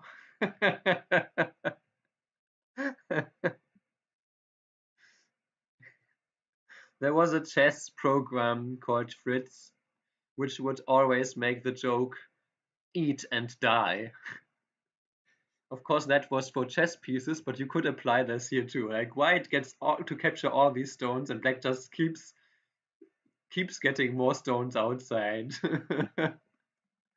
And it's not that bad for white, actually. Only white -2. But yeah, okay, that would have been the plan, to just sacrifice like that. I see. Anyway, yeah, this was a bit too much, but this was apparently also slightly too much.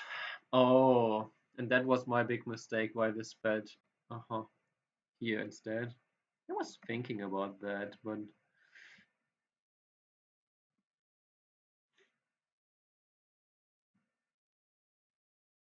I guess you just let white live like this. Just make the outside stronger.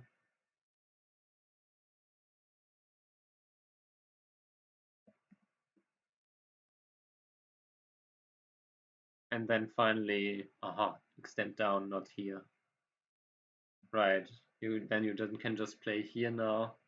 And you got a lot stronger here, and white's group still is on attack, and it's slightly better for black. I was thinking S16, but okay. Yeah, and then I expected white to play S12, to be honest. Now after this, and then we are back to this one where I should have played this apparently.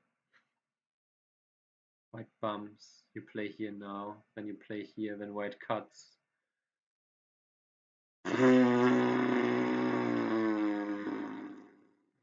Okay. And if white plays here now? Ah, then you cannot escape here, I see. Right, that makes sense. Okay. Yeah, I also was thinking about O13, but yeah, and here letting this go and just letting white live with R19 at that, or even getting to play this one. Just didn't feel that enticing, and it would have been slightly better for white. It's still slightly better for white anyway. And the cut is bad, yeah. The cut is bad because if we play this, you would get the cut anyway. And me cutting here, now there is issues on the outside. This way though? You win the capturing race as white, maybe. But some kind of sicky. But okay, I don't trust the no playout version with this kind of fight. With this kind of judgment, yeah. What if I play this? And white plays this. We're just, aha. So you do this one now. And you do, so I wasn't sure about this. This judgment. Oh, this way? Interesting. This one isn't that Gote? Do I need to connect there? I guess I don't need to connect there, but I do keep the RG on the outside here, right? Okay. So yeah, I foresaw a variation like this, and I really didn't like to give white so much outside RG, so much outside influence, and basically make this group strong. But I also didn't realize that white can't get this in center, apparently, because if white now plays attack on this stone, then you can play this one, and still get some attack going on this whole thing. But okay, so I made this bad exchange, and then here I needed to cut here. Cut.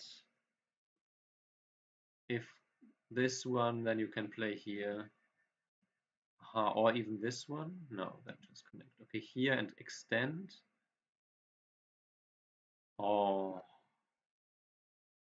no, just capture. Okay, and connect. And then we get to the variation that I thought we would get in the game anyway, which is slightly better for me. But instead here, if I cut here, I was worried about this one, but apparently this would have been a big mistake. Slight mistake, okay. So after this, no, but it's still better for white now. And then after connection, you cut here. But yeah, this just turns out way better for white, so yeah, and then we both had to play here instead. And this we already discussed. Yeah, and if he now just lives here. Aha. I should Tenuki. I thought I should live here now. Maybe. I bet if you play here now and you let white play here, it just jumps to, yeah, white plus 22. I know my low playout AI when I see it, so yeah, anyway. Aha, honey. Yeah, and then this was a big mistake. But then I'm still curious, okay, this AI only says that it's an equal game at this point. White has to find the only co-threat that white has, but it's also the only co-threat that white needs at the moment, locally. Then white takes back. Now we are okay. Now it is the cut, huh?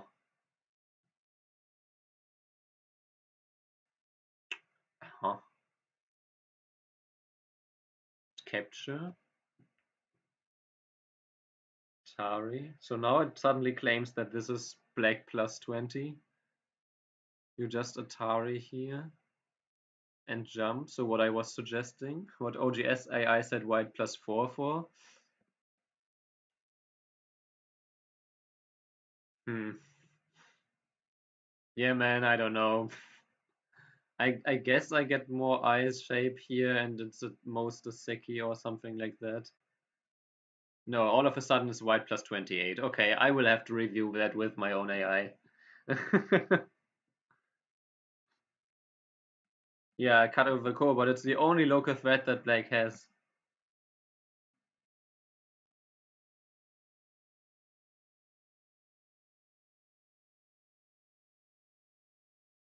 A Kote. That just doesn't sound right. But yeah, so for this game, the AI is unfortunately useless because, well, for the first moves and some intricacies and which moves are maybe inaccuracies, okay, I trust it to some extent, but not for like a weaker AI. Even the neural network ones are really, really bad at semi. I remember um, at some point I played the Hera bot on KJS, the 3-dan version, uh, and like code. And I was maybe 3 to 4 dan myself at that point, and I played the 3-dan version and I gave it 6 handicap. So I essentially played against a 3-dan bot, but gave it 6 handicap. And I won first try by 14 points because there was a huge semi in the center, and the bot was winning it by 1 move, and then it just randomly Tanuki'd, and I won like a semi that was worth like 150 points. And it did that 3 or 4 times during that game, so it was a very messy game with lots of groups. And in the end, I won by 14 points, like I said. So my account then was at 9 dan question mark, and the graph showed that I was even like breaking the barrier. I think my graph was going all the way up to 11 dan, so you could see all the way to 9 dan, and then 2 more lines above that. and so yeah, that's how I found out that weak bots are very bad at semi, and you can see why, because weak humans are also bad at semi. And I'm talking about my opponent and me, by the way. I'm not bashing anyone in particular. It was distracted by the shiny object, yeah. Because like ladders, semi are conceptually relatively easy,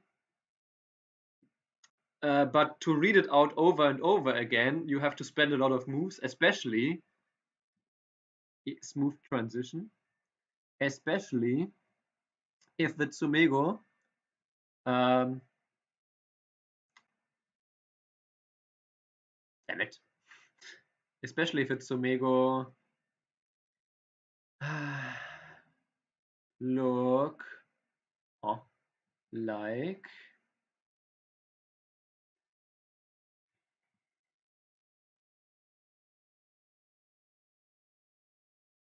this.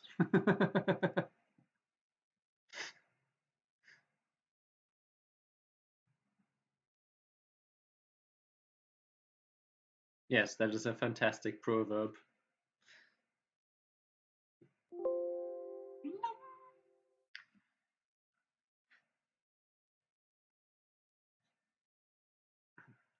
All right. So I have 5 of those capturing races and 2 more endgame, 20 move endgame pro games waiting for you.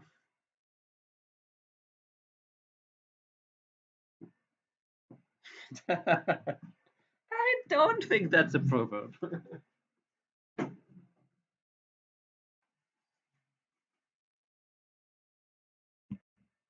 But first, I really need some blood sugar, so I will be right back. That game really.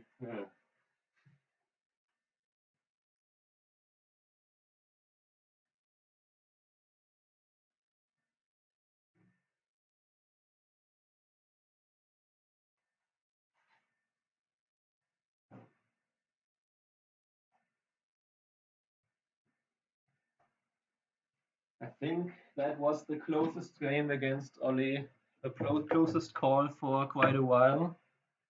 At least hard. I didn't bring a ball.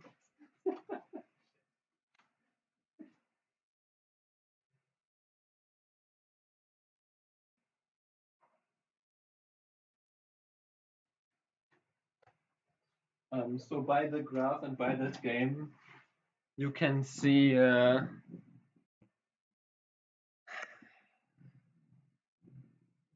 my opponent really doesn't deserve to be 0-8 against me. That score is way too brutal for. I mean, he is not. He is not. She shouldn't be 0-8 against me, basically. But he always shoots himself in the foot. Like half the games, I just win because my opponent shoots himself in the foot.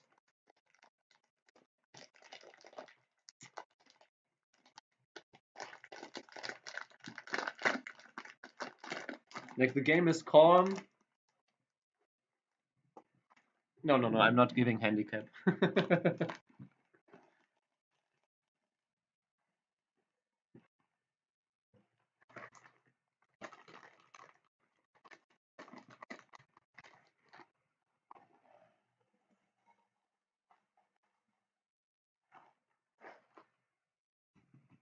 That should be for handicap. I don't think I can beat him with even one handicap.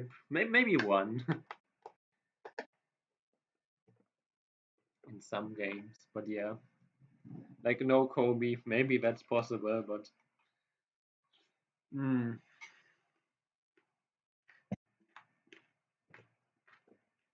okay. More semi practice.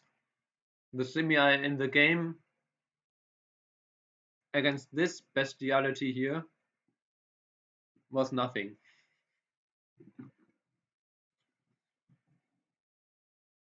So what do we have? We have two shared liberties. Okay, so this one is not too bad actually. We have two shared liberties. We don't have some weird shared liberties with stones that you have to capture. We really only have the two star points here in the middle as shared liberties. And we have 7 spaces on both sides.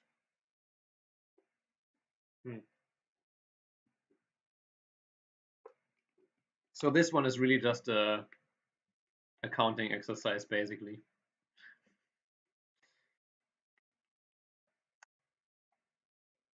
So we have, these are our 3 liberties. 1, 2, 3, 4, 5, 6.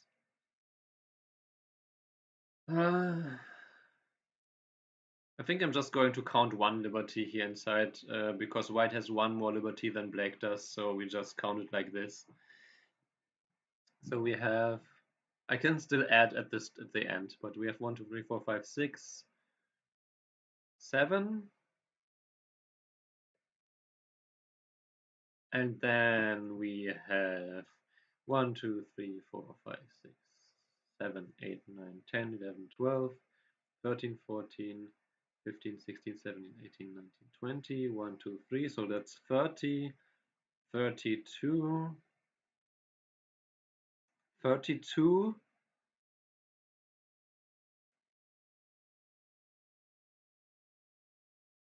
plus 15. I literally counted 19 minus 4. 32 plus 15. So white has 47. Or if we want to count the I shape here even more. And there's 2 shared liberties, and black has 1, 2, 3, 4, 5, 6, 7, 8, 9, 10, 11, 12, 13, 14, 15, 16, 17, 18, 19, 20, 1, 2, 3, 4, 5, 6, 7, 8, 9, 10, 30, 32, 2, 4, 5, 40, 1, 2, 3, 4, 5. So it's 45 versus 47. The 2 inside liberties are for the defender, so it's unsettled. Damn it! I miscounted by 1 liberty somewhere. Hmm.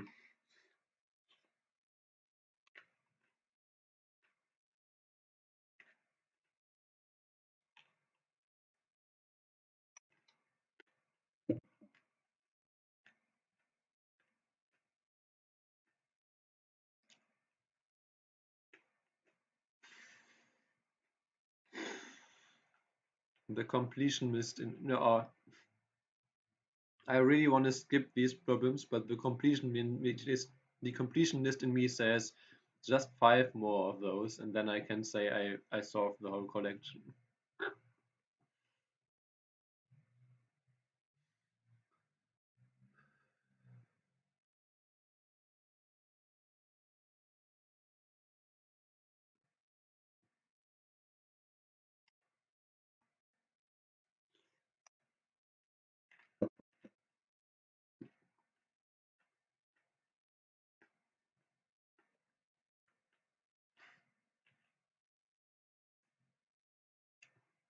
Happens to the best of us on one eye. Okay, 1, 2, 3, 4, 5, 6. Those are the same. 4, 6.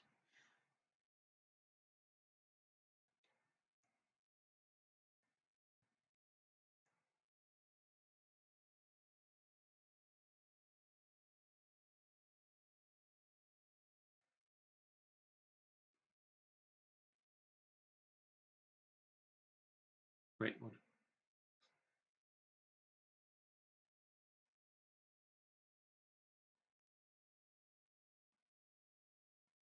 So 30,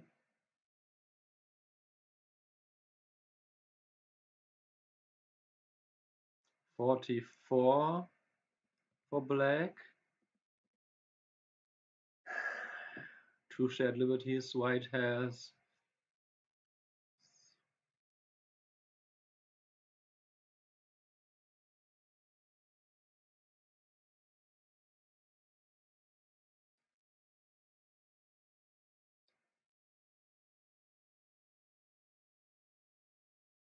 33, 4, 5, 6, 7, 8, 9, 10, 2, 3, 4. Okay, so it's 44 versus 44. So it's a Seki. Okay, this time I counted correctly. Stupid little bugger. Still don't understand how these can only be 5Q.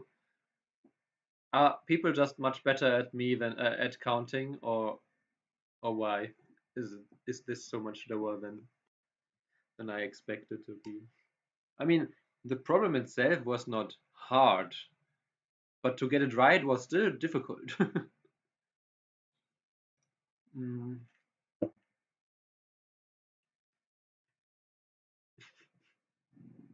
Oh yeah, classic.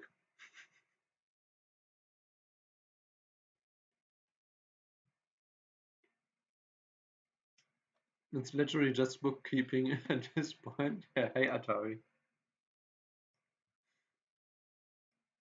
Wait, were you here earlier? Are you just here for the game for the post game? Okay, so you missed my 8th Jubango game against Ogee.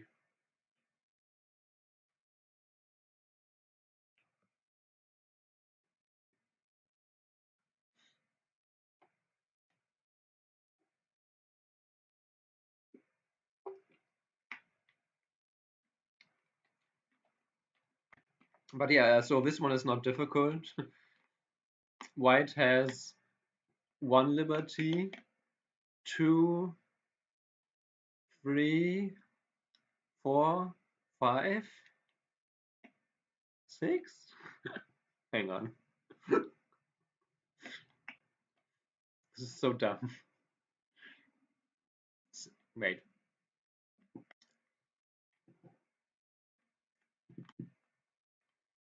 Black has to can't protect here. Black cannot play here. Black has to first capture, right? Then capture, then capture.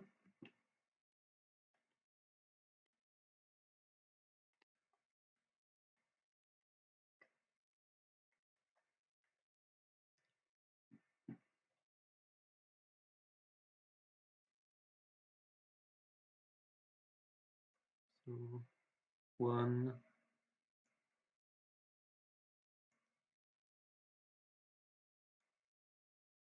One, two, wait, one, one. Oh, then has to play J19 first, right? So I have to capture. No, I think this is, it's more, no?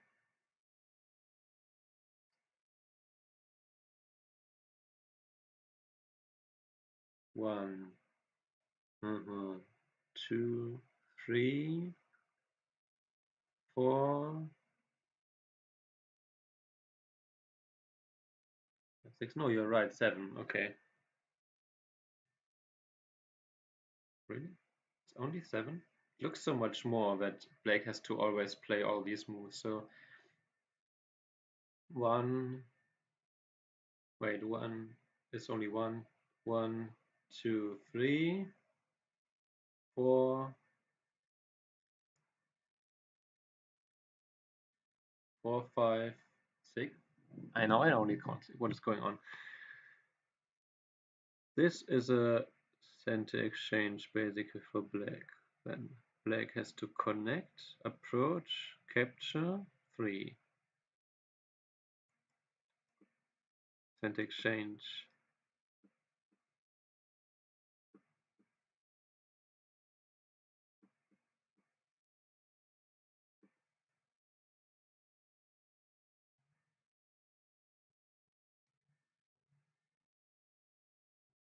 No, only 6 for white, no? Am I tripping? Black captures, white plays here, you play here. So you played 1, 2, 3 moves, 4,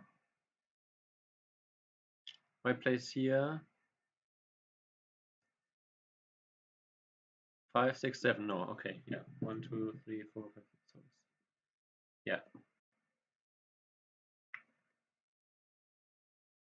This really confuses me.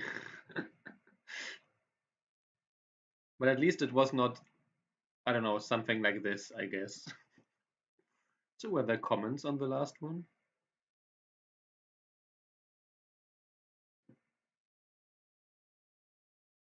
Ah, so this was already last year. This was already corrected.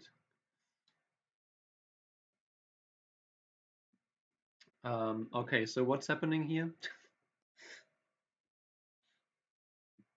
Wait, huh? Similar, I guess? No, huh? Wait, what?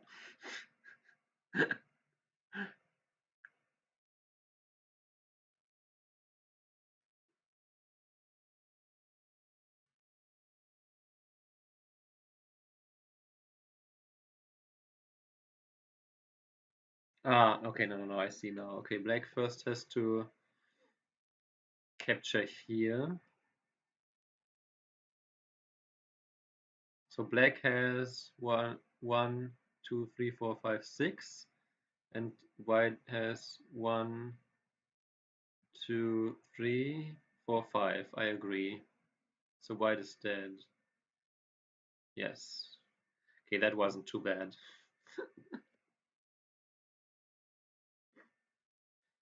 Oh, and we have this kind of shape again. But we'll go back to that after we go through the first endgame here.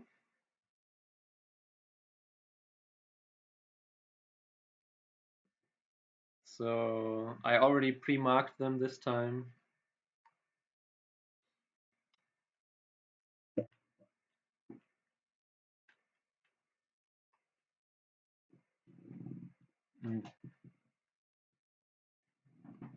Surely you have to play A.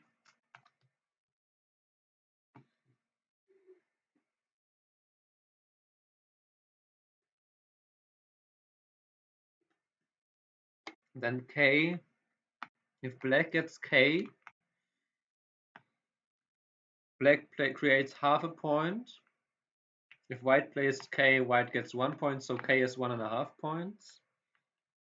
D and C are obviously 1 point center moves. B is 1 point reverse center. H, or I guess this one. How did the Jubango go? I won by semi.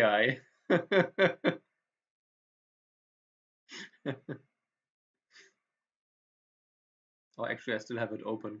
Hang on.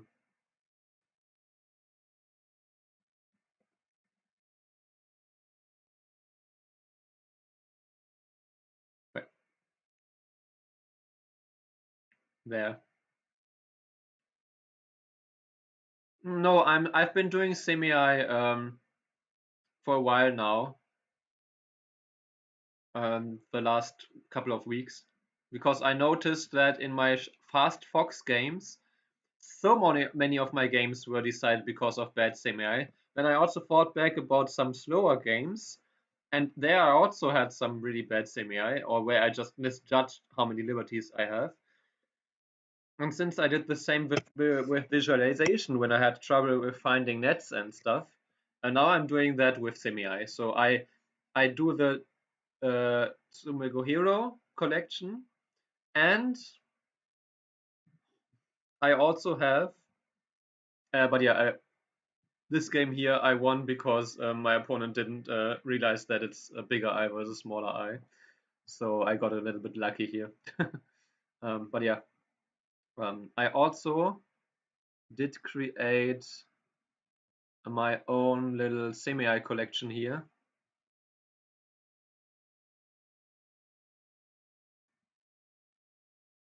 Because I like to just become an expert on my weaknesses. I should make a video like that. And I don't know, I created this at the end of, so a few weeks ago, I guess, at the end of last month, and I already have like 200, over 250 in this collection, 260, 270 also. Yeah, so nearly 100 per week went into my semi-eye collection here.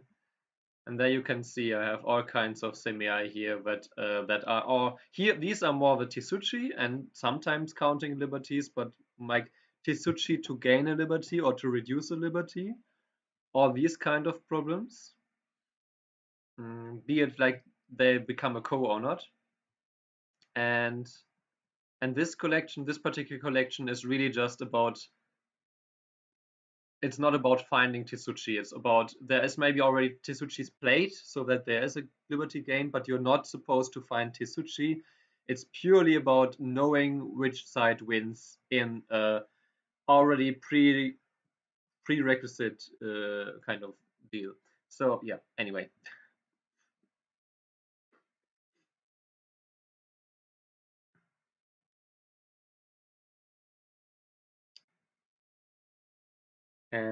Okay, so here I would say, yeah, if white gets to capture here and black has to pull back, then black loses 2 points here,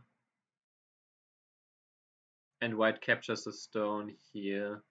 So that would essentially be like 3 points in center, so you have to connect at A. Then B is obviously also very, very big follow-up, so white can play this and this. Then we have H1 and T10 Miai for 2 points. So maybe white plays this one, Hane connect for the 2 points there. Then black can, and then there's still 2 points left. While if white just plays here and black captures here, I guess you play this one, but now it's no longer 1 point. And now it's no longer 2 points, right? Unless you play this one and then this one. Interesting. So, okay, let's just play something random. So what I'm talking about is um, if black captures here, and white harness here, and black blocks here, and white plays here, then black got reduced by 1 point. Oh no, but you capture, white captures, it's still 1 point. So then this turns into 1 point. Wait, how does that work? If this turns into 1 point, but if white plays here, So does it really matter much, is my question, because if white plays here, then this is clearly a 2-point move. So white playing here manipulates the position into still having two-point moves. So white plays here, black captures, or black plays this Hane, and then white connects here. This is essentially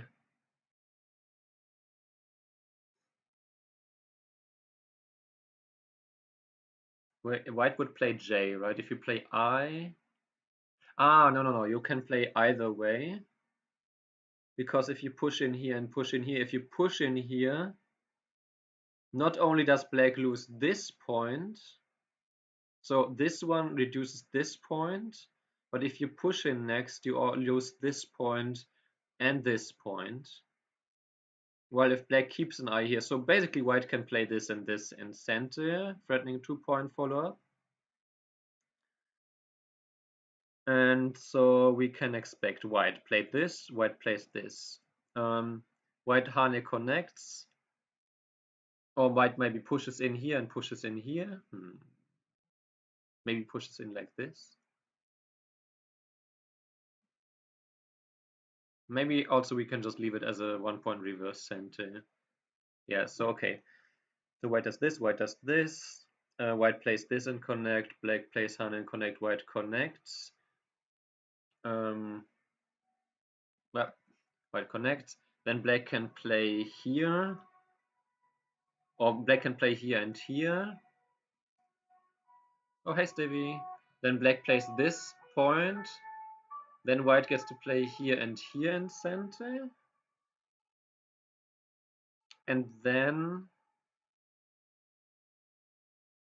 white can Hane and connect here, or white can destroy this. White destroys this. And black plays this. That's what I see. Unless there's weird time switches or move order changes. But let's see what the pros did. Yeah, black connected, white did this. Makes sense on a human perspective to continue locally. Then white does this one first, I see.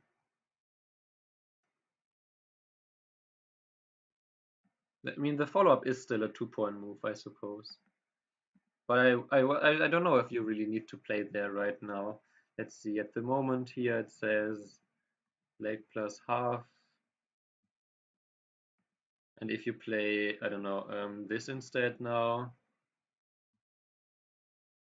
Yeah, okay, still black plus half. So it's the same. So you play here and here. Then you play, okay, you play this one. Then black pushes and pushes. Then black, Ah, I see. So you can destroy that point and send to that possible point.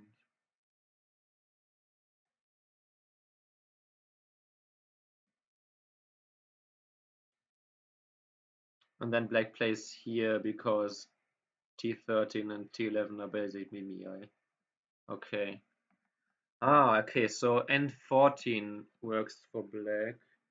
But is that so if black played here, black loses center and also destroys 1 point and gets half a point extra. I guess in this game it really doesn't matter that much, huh? Because you play here, white connects, black plays here, and then white has to destroy this point anyway, and black gets to play here anyway, so that leads to the same result as in the game where black got this one in center, and then this anyway. So it was not a change, but then I guess we have to say that N15 wasn't 1.5 points in Gote, but rather it would have been 1 point in reverse center for white to play here. And then it makes sense why nobody played there yet, because, well, also there was 2-point moves here all over the place, so. What's at the right side? If you play here now,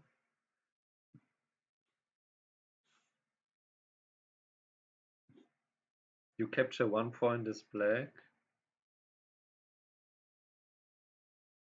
Huh.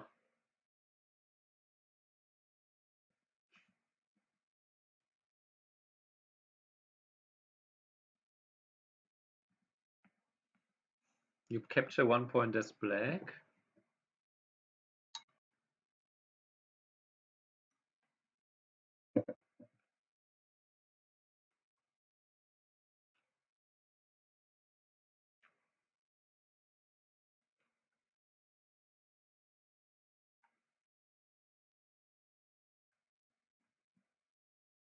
If white connects, let's say if white connects here, then we kind of have this position on average, where white keeps the point here, and black has 1 point here. If black ever captures here, now white doesn't have a point here and black captured a point.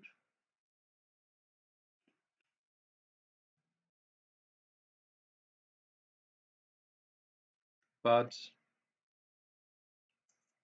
in order to capture, to do this, so white connecting is white half a point, or white basically 1 point versus 1 point there. And this way white loses a point, but black also loses a point.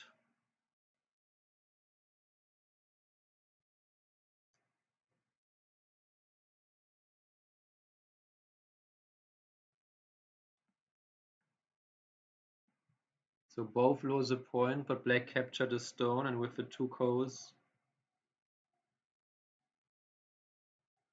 I guess black captured a stone. So is this only 1 point? Is this area only worth 1 point?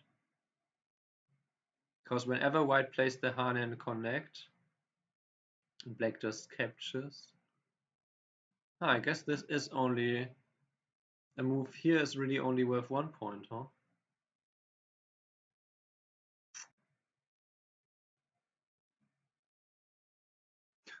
Somebody listening to Schlager. I live right above the a green light, and the music that people listen to loudly in their car will never stop to amaze me.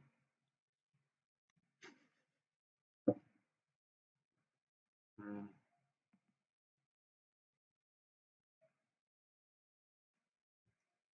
Okay, so if this was never 2 points here, this was never 1.5 points,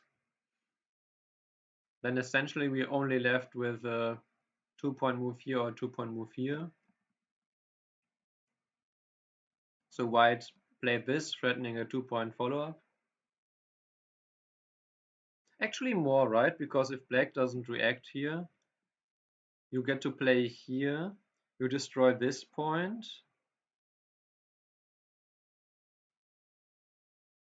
Ah, wait, no. Hang on. I completely misread this. There's no white stone here yet. Ah, no, but okay. Now I got it. So if white can play here, because if black reacted on the outside, then white can capture here. So white can anytime make this exchange. And then black has to react to this one, because otherwise there's the connect and die here. But if black has to react to this one and this one, then essentially black lost 1 point, 2 points here, and white gained the 2 points here. So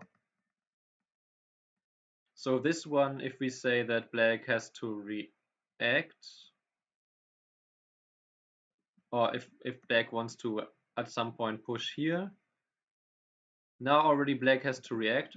Let's keep this on. Now black already has to react, because if black now plays away, now you lose these stones. So Yeah, and then you can answer here anyway. So this is a much bigger follow-up than I first anticipated. So it's not just a 2-point follow-up, it's literally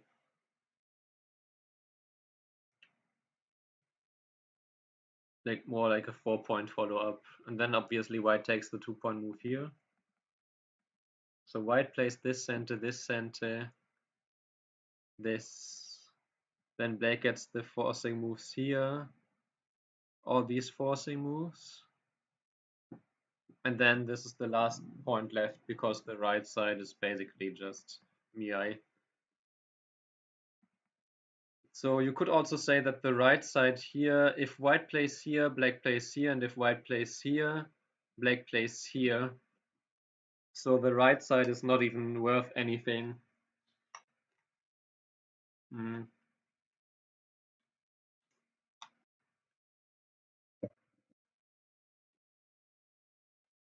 Because white doesn't get a point on the right side either way.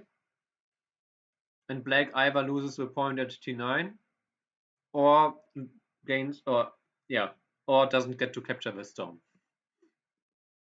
So this right side is actually just nothing.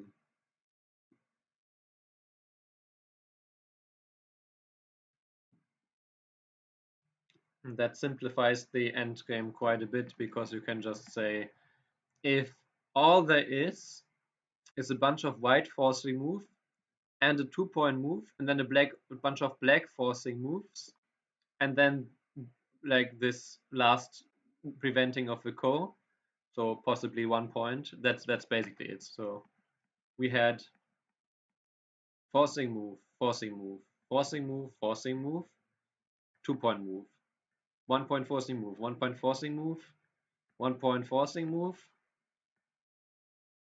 prevent the ko, connect Pane.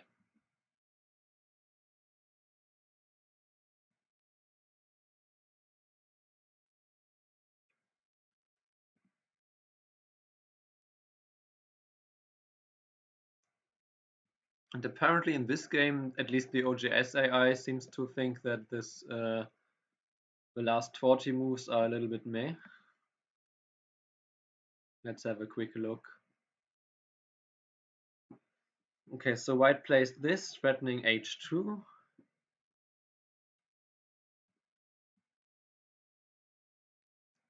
that case, wouldn't it benefit them to take away a forcing move? No. Why would it be? Like, what would you gain from that?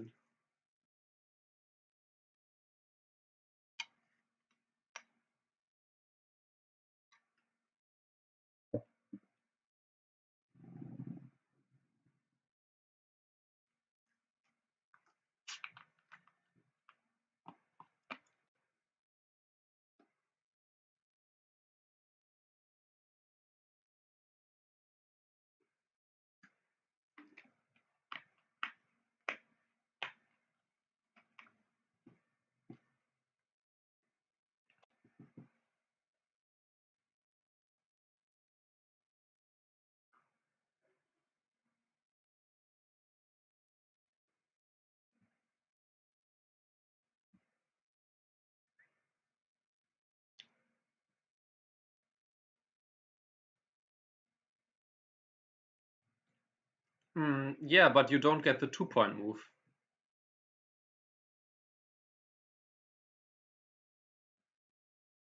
So you would be denying 1 point for the opponent, but giving the opponent a 2-point move. Right? White's turn, white gets all the forcing moves. Forcing moves. And when white gets the 2-point move here at h1. It's not worth taking away one of the forcing moves. Black will just play the other 2 forcing moves, so you just take away 1 point reverse center forcing move. And then black gets the 2-point move here anyway. So black gained a point from these exchanges.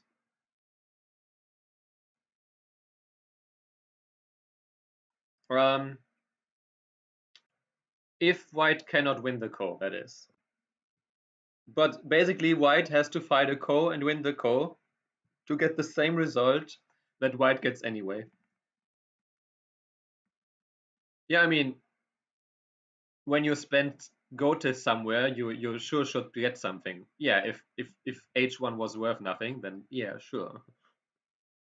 But it's white's turn, so if there's nothing else bigger than the 1 point, then yeah, sure, take away a forcing move. But you know, there's not. Okay, so here, if white gets to push in here, I guess black gets to play here. So black first pushes in here. Yeah, that seems not small. You can Hane here, so white should block, and then black blocks here. Yeah, yeah, because if you don't block there as black, well, I guess black could capture here, huh? But if you capture here, that is 5 points, and then white gets to play here, and that is that's not amazing for black.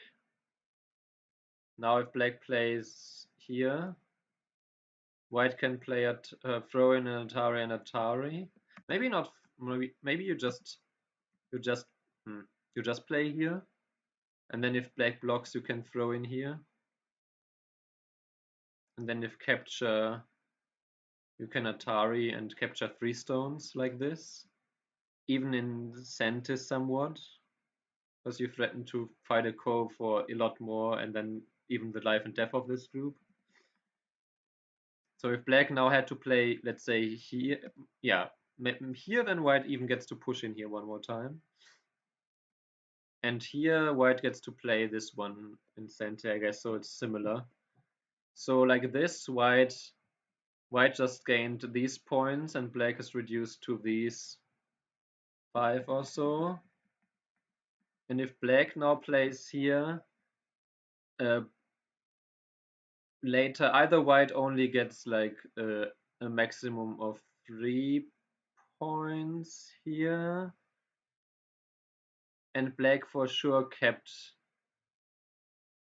these extra points here. So yeah, so white, okay, white throws in now, and later can play this one, which is worth something because of these forcing moves potentially. Okay, so white gets to Han and connect in center there. And now you can see if black ever gets to push in here, then it's that's kind of, no, it's not quite center, but then black gets to play here and here in center. So essentially white is now reduced to nothing if black gets to play here and here. And if white plays here, then white keeps 3 points. So this is something like 3 points. Even a little bit more. So white connects here. But this is also really big. So if we look at this like this, here it says white plus 1.5. And here it says black plus 0.2. So I think connecting here is white plus 1. Yeah, white plus 1, and this one was black plus half. So yeah, I don't know what happened here, or if OGS AI is wrong about this, but connecting at T15 seems bigger.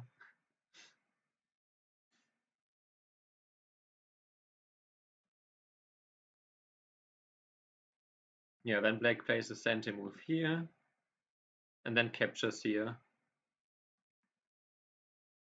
Yeah, because if white connects here, essentially we have had this, and white still gets the 2. Now this is actually a 2-point move. If black throws in here, then okay, but then black lost a point anyway, so that doesn't work. So this, by capturing here, black captured 5 points and essentially made this into 0 points instead of 1 in a way. Or if you play this, or maybe half a point instead of 1. Where black captures 1, white captures, so yeah. So this is more like 6 points, I would say. I don't know if I'm missing something here, which what black can do. If black plays here, you can just play here and then still have half a point here, or maybe if we do it this way, like 1 point like this. So yeah, I'm not sure why white didn't play t15 here. And then white gets to play a2, which is quite big. Now if black plays away and white gets to play here, then there's a Hane here in center, which black has to respond to like this. And then black is reduced to, let's count this for black, 4 points like this. Obviously, if black doesn't respond here, if you play this, can you, is this, no, you still are left with the same thing here. But it is, well, still the 4 points, okay. So let's say black then has 4 points and like this, and it's center for white, because if white doesn't react there, if black doesn't react here, then white can just Atari here, and that's just very dead. So essentially this one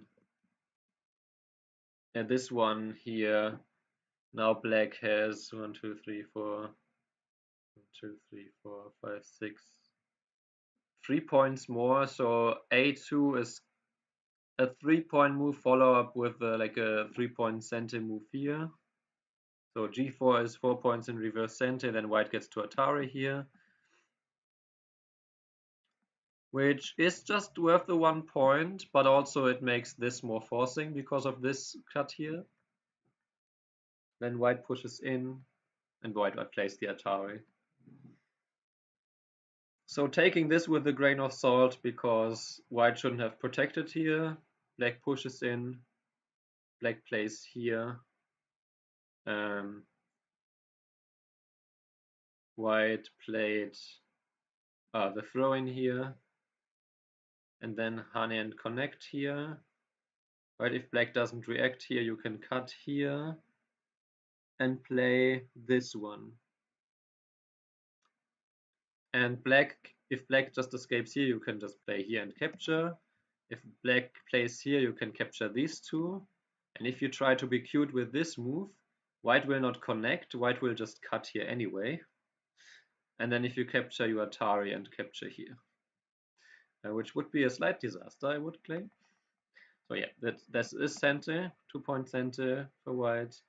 And then, yeah, white connected here, but white should have captured here, connected here. So white connected, black played the Atari and captured. Then white played the Hane here in center, basically. Then white pushed. Now white played the. After this, white played the Hane, the Atari, and the push in, and then played the Atari here. So once again, here,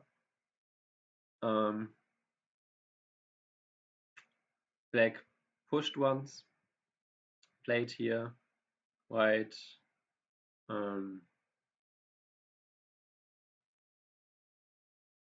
throw in, Hane connect, connected here. Black played a forcing move first, and then captured here. Now white played the Now white played this one, the Atari. Okay, the move order doesn't really matter that much, and then this. Nope.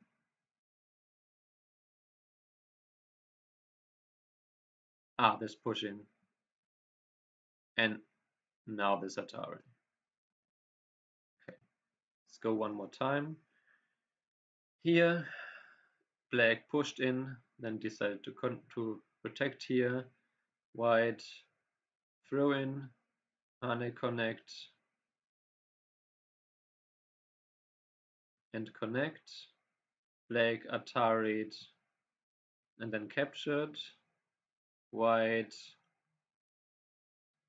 Hane here, Atari here, and push in here. Then Atari'd here, went in here, then pushed in here and here. Hane and connected here. Black pushed in, destroyed. What did I just open? Okay. And did this in center. And then black protected here, white connected, black harned. That was the last 40 moves of this endgame.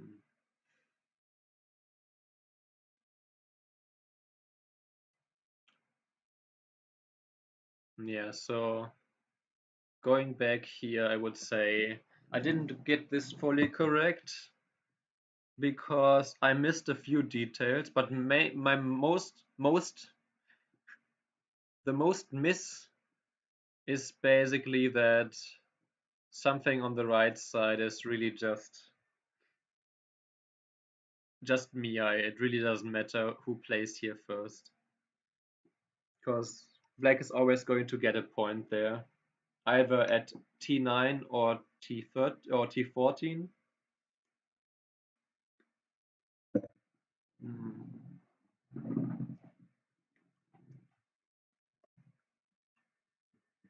And white is not going to get a point there either way.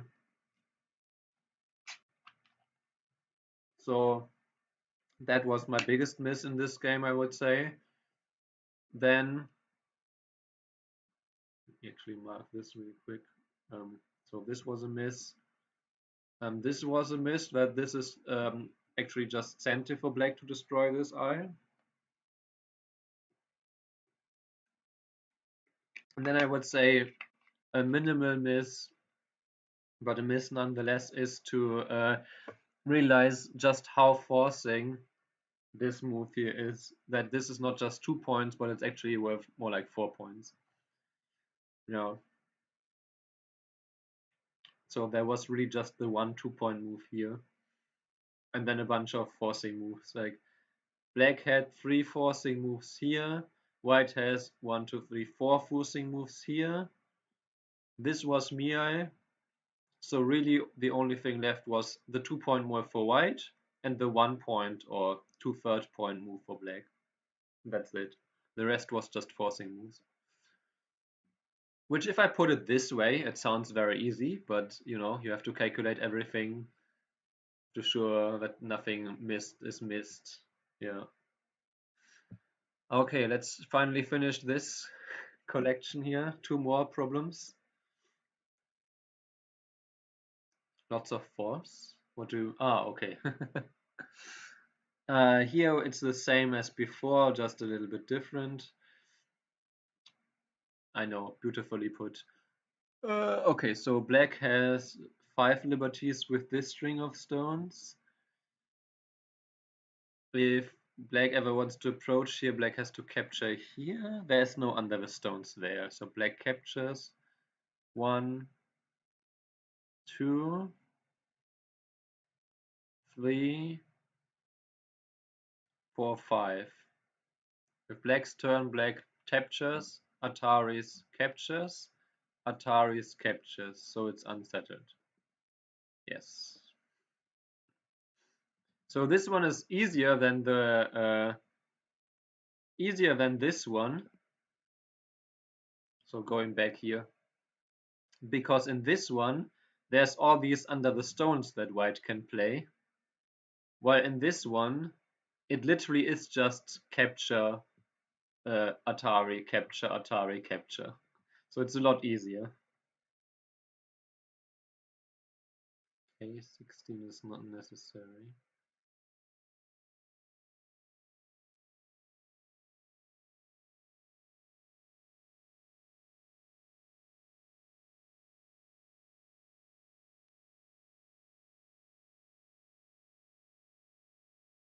Okay, weird. Anyway, let's move on to the very last problem of this collection. It's funny because I mean there's a slight bug that when the problem loads, you can momentarily see comments. So theoretically, if you don't know the problem and there's comments, you could take a very quick screenshot and then deduct from the problems what should be the correct solution. But okay. What is happening here? Is it just, it seems to, what? Okay, this black group here is alive. Where, what? Huh? Wait, what is happening? What is fighting here?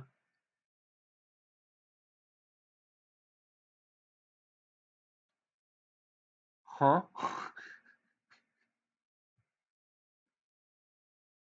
Ah, huh? I'm so confused.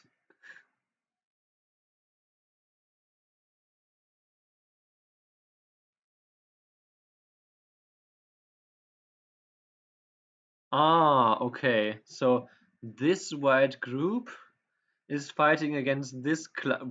That's just beautiful.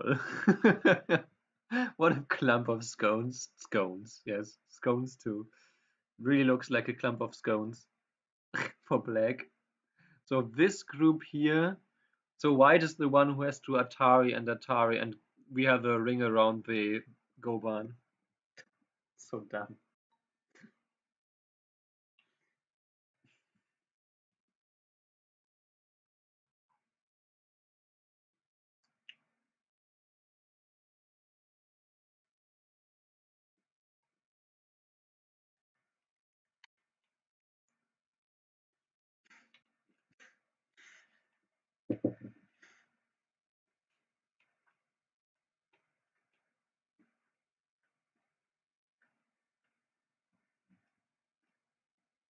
Okay, so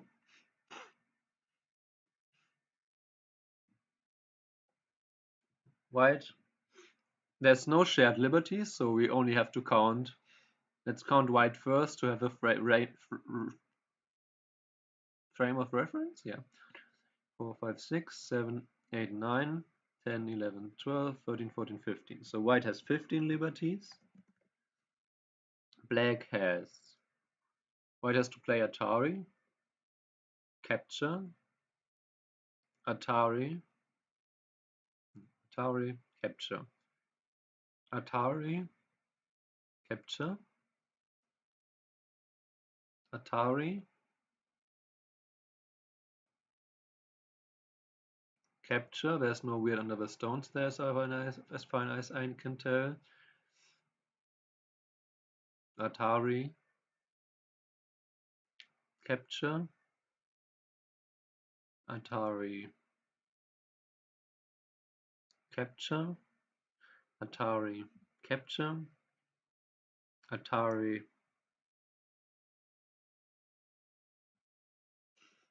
Wait, okay, now again. Atari capture, Atari capture, Atari capture 1, 2, 3, 4, 5, 6, 7 times. Right, 7 times Atari capture, and then this and this. So yeah, 16. And white again has 15. White has 15, black has 16, so obviously white is dead. Yay! We did it! I could have counted that a lot quicker, but I was just so confused and I didn't want to make a mistake and count this again. So yay, if we now go to this, all clear. Yippee! Completed 100%.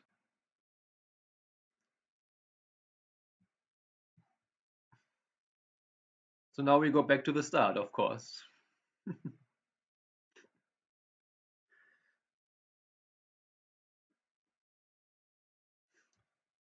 Let's just do a few of those just to feel something again. So this is literally just counting liberties, so it's 5 versus 4, so white is dead. This one is also, I mean, black is very dead. We don't even count this out loud because the human brain can count this quicker. 3 versus 4, so black is dead. Doesn't it feel nice to just clear a few Tsumego? Just 4 versus 3, so white is dead. Just 1 versus 2, black is dead.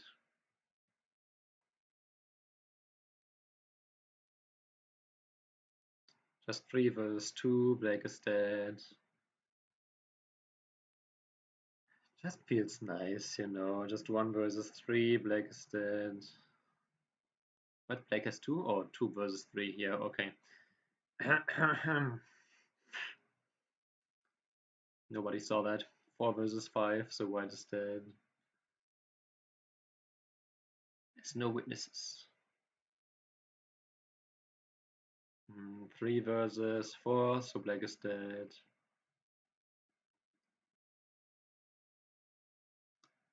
And 2 versus 3, so black is dead. Okay.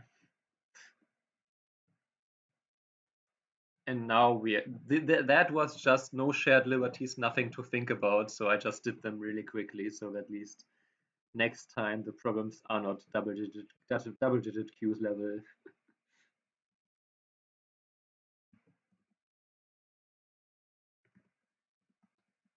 And yeah, I will do this collection a few more times until I eventually enter into the other collection that I showed with my own collected problems of the Semei Tisuchi, basically.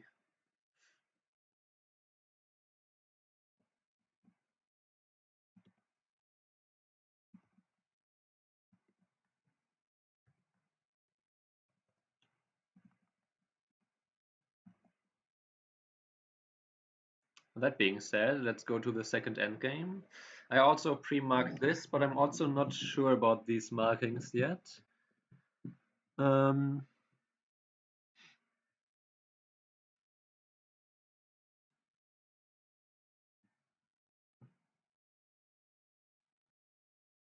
E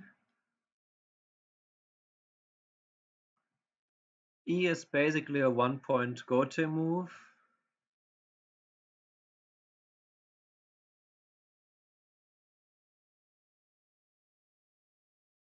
Or I guess if black plays E and white doesn't react,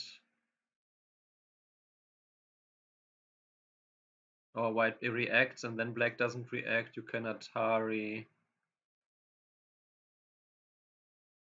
You can't throw in an Atari, but you can Atari. Okay, so E is indeed a little bit of a benefit for black, I guess. So if you play it and white responds, then white gets only can get the point due to a ko.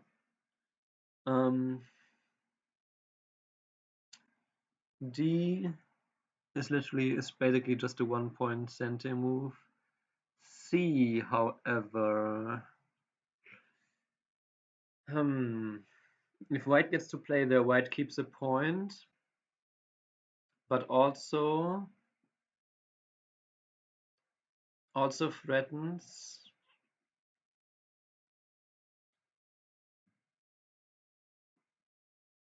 to throw in and make that a ko, which is where the dam.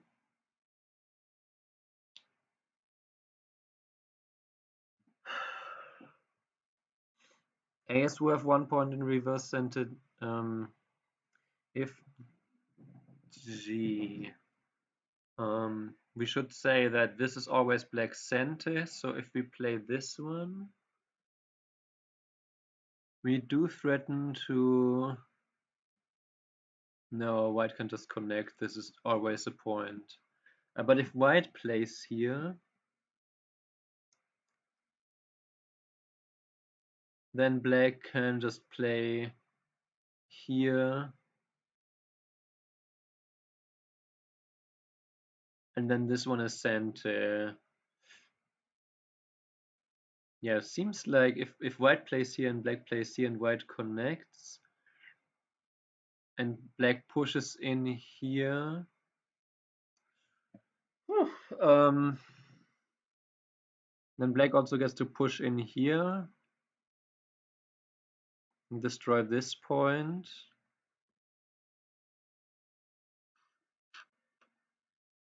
Tricky.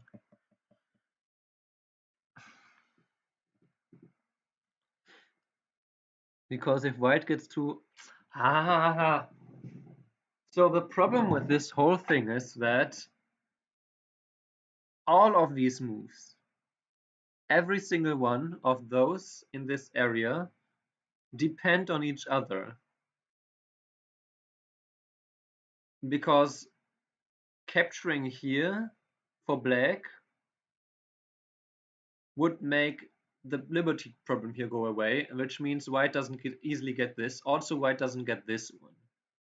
If white plays this and black captures, then white can play here, but then you push in here. If you play here, you push in here and white gets the 2 points here.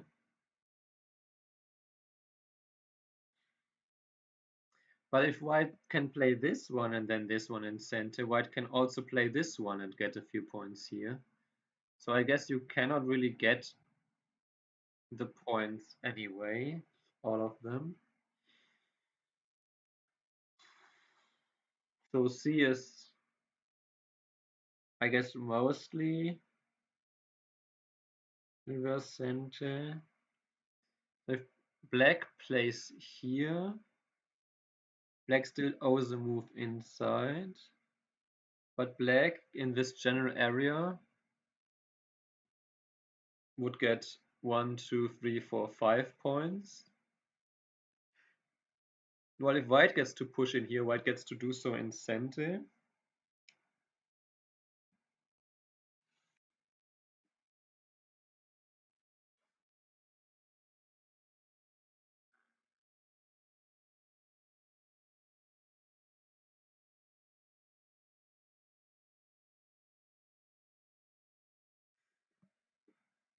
White gets to do so in center. Black gets 3 points. Wait. 4 points. Because J6 is still an I anyway. G is center. Oh, true. But G is center, but white might get H10 and then get J9 for extra points around F. That's why I'm trying to figure out what's the better forcing moves for white against this. Pushing in here is pure center though.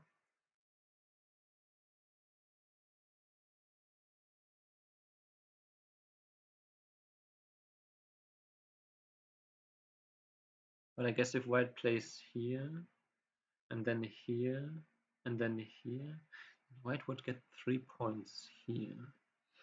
But no, because if... No, but yeah. If white pushes in here, you get the 4 points. So it's really just a 1 point center for white, plus the ko.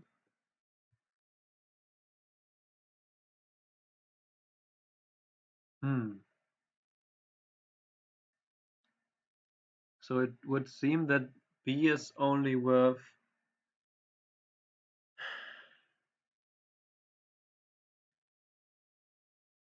Yeah, because white black still has to add a move anyway, so 1, 2, 3, 4, 5, and if white plays there, 1, 2, 3, 4. So B is only worth 1 and a third point, it would seem.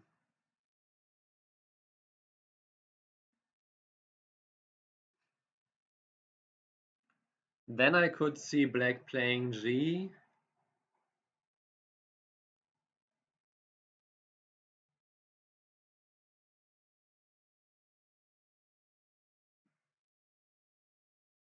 And F, yeah, something like that.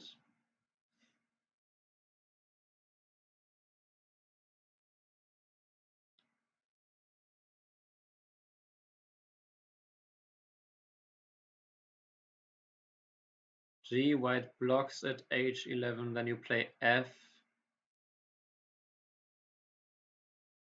Then white connects, obviously, black connects.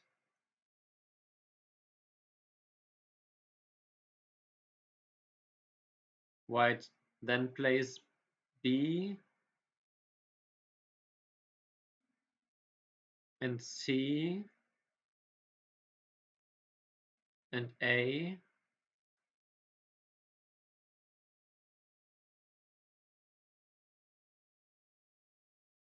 The question is if black has the time to play D at some point here.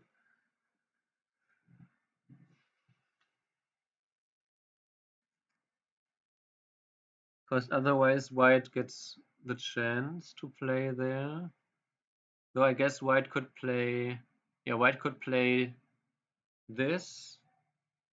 Then black plays this and connects. And then white captures the core. Or white plays here. Black pushes in. And black connects the core. No, so white would play here first.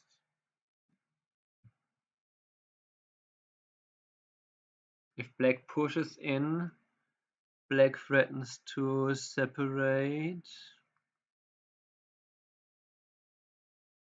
And separation. Yeah, if black gets to push in here and white ignores, you push in, which actually is worth more than just the 1 point. So let's say white plays here versus black plays here. If white ignores, black pushes in here. And then thanks to this being Sente, also gets to play Atari and Atari. So if white doesn't block here, then black gets to push in. Oh, so literally, if you play here and then the follow-up, black for sure gets to destroy one of the other points here in center. So in a way, if white blocks immediately, white keeps those points and this point. And if you don't,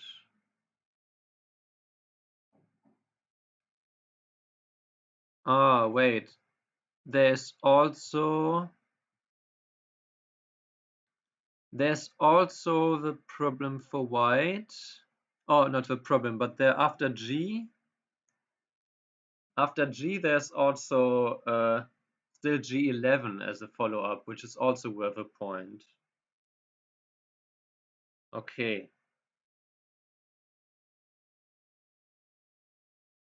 So then D, then after G and this one, if white now played the Atari and if white plays the Atari, white can't get this one in center, so white can only get 2 points here. And the follow-up here is also 2 points, but it's in the center. So I bet black can play this one first. So G, this one, this, connect, then this, or C actually, because C destroys 1 point for white. But then white can just play here and capture, and then this is also still something. But yeah, if that wasn't here, then black could push in and also threaten to make another eye here. So, okay, so if that's the case, but if that's the case, does white answer G here? Because that keeps the point, but it doesn't remove the liberty.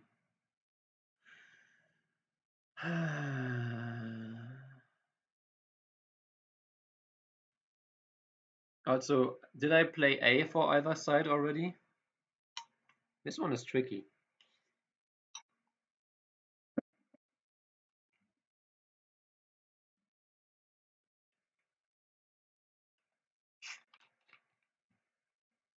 You'd think the last 20 moves of a game are not that difficult, but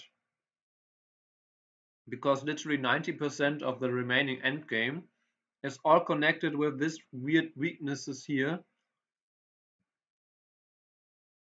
And already in the first move, after G, white has a decision to make whether to take away this. But I guess, you know what?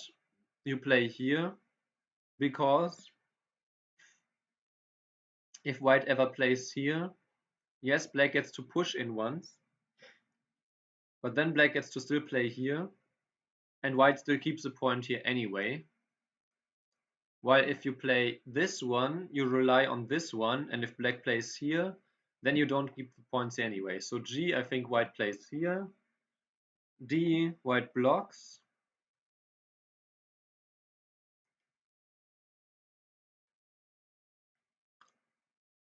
Then F, maybe.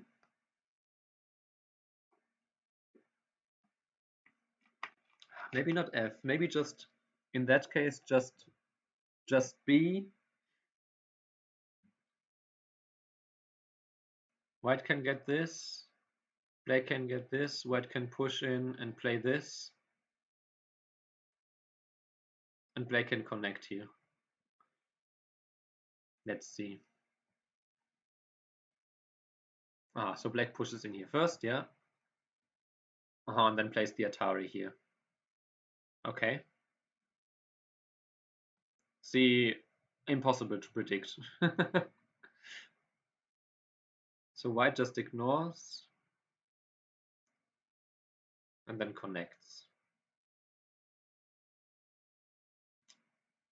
Well, now at least black gets to push in and center at J9 to destroy the points, but does not.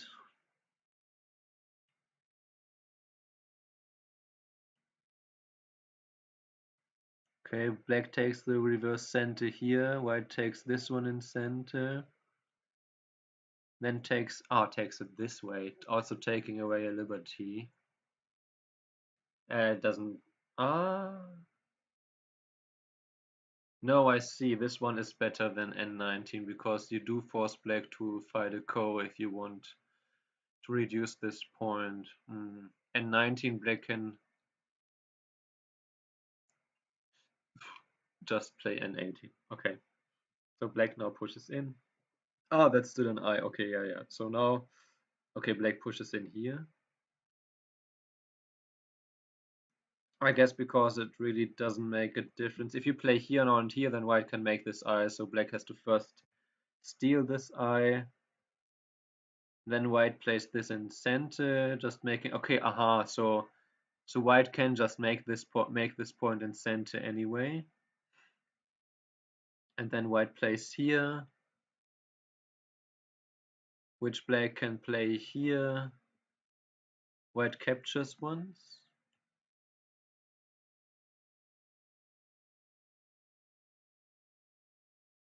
What?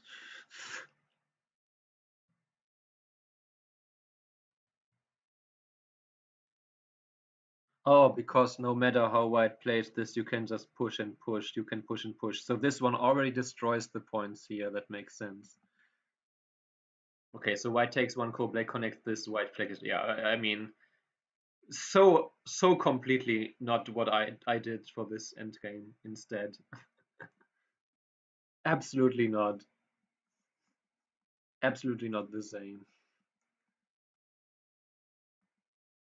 Yeah, I got this one correct at G14 that this is quite forcing, and that's pretty much it.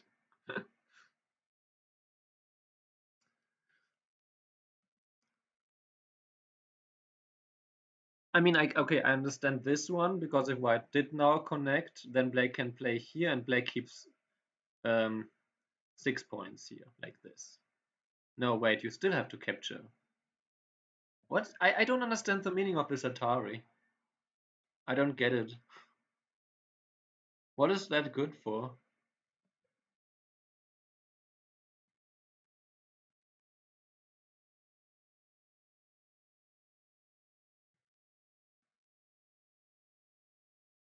It's center, I guess. Woohoo.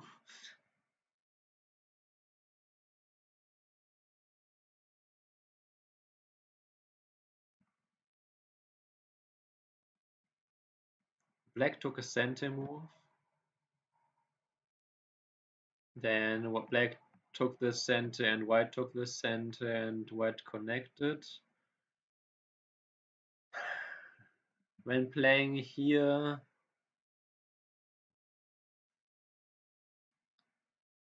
is essentially just 1.5 points, I guess.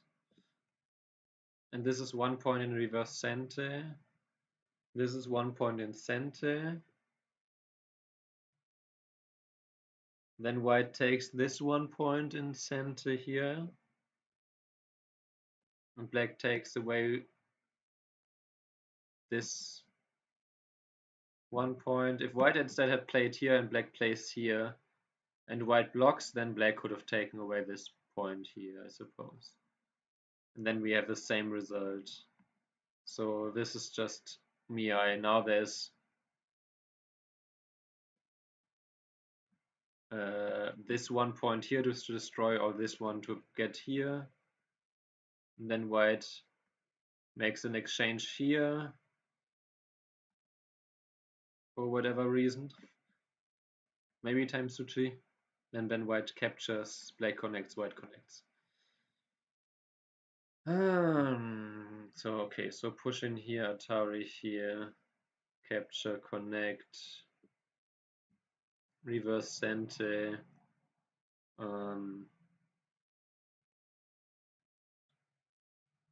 This one, yeah, this center, 1 point center, 1 point here. Black destroys the point here. So essentially this one was 1 point here in Gote. White can then follow up, so it's not center, it's just 1 point in Gote. And this one essentially was also 1 point in Gote. If white wanted to keep the 1 point, even though this one is a big, blah, blah, blah. And then white makes this exchange, takes the core, black connects the core, white connects the core, and black wins this by 0.5 point. Yamayuta wins.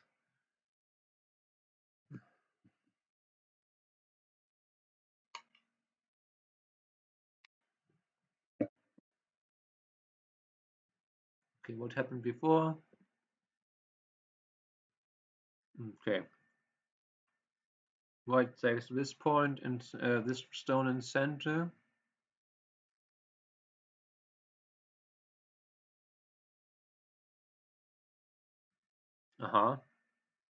Destroys some eye shape here in center, I suppose. Ooh, this way.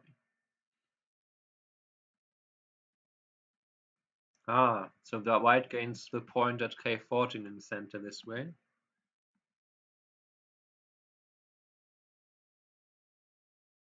And then plays here. Compared to black pushing in here.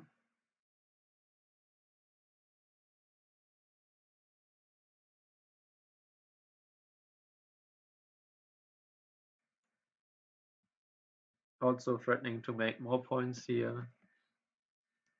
Then black gets to... If black gets to turn, it's basically center. Reducing white to 1 point here. While here white gets more like 3 points, I suppose. Then black gets this one.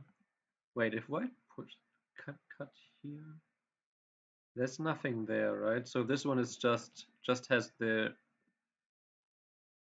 white honey and push connect.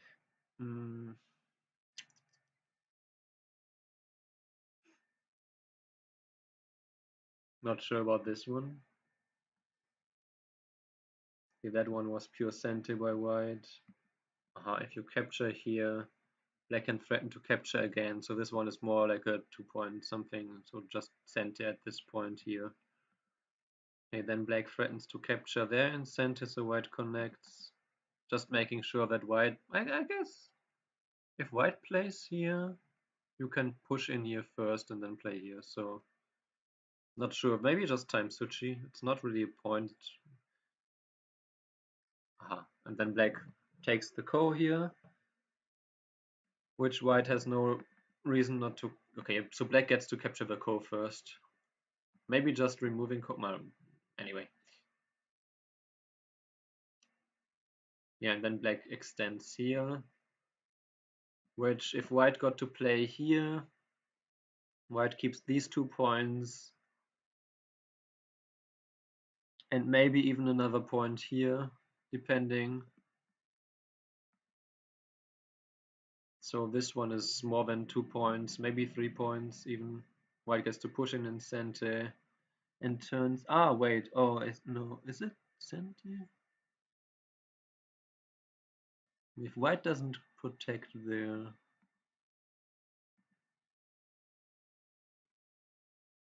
White plays something else. No, I don't know. This one. Is there something here after this and this? I guess then you can play this even more center, and you can also play this one. So this one is just making this point here and also defending this point. If black pushes in, you could remove that. Maybe just those 2 points or so. Black plays this center. Yeah, because right now, after this, there's not much left, much else left. Black now plays a 1 point center move, another 1 point center move. White plays this one and a 3rd point center move. Then black plays 1 point in reverse center. White plays 1 point in center, plays 1 point in gote and 1 point in gote here. And then white takes the ko, black connects the ko, and black connects the ko.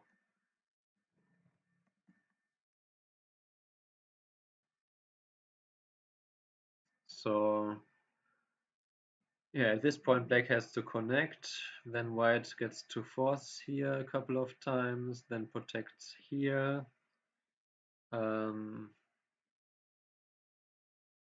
Then black did this one, white connected here, and then connected here. Then black played the Atari here, then took the ko, then extended, white pushed in and turned. Black pushed, no, black played this one in center and pushed in, played the Atari, push in, connect.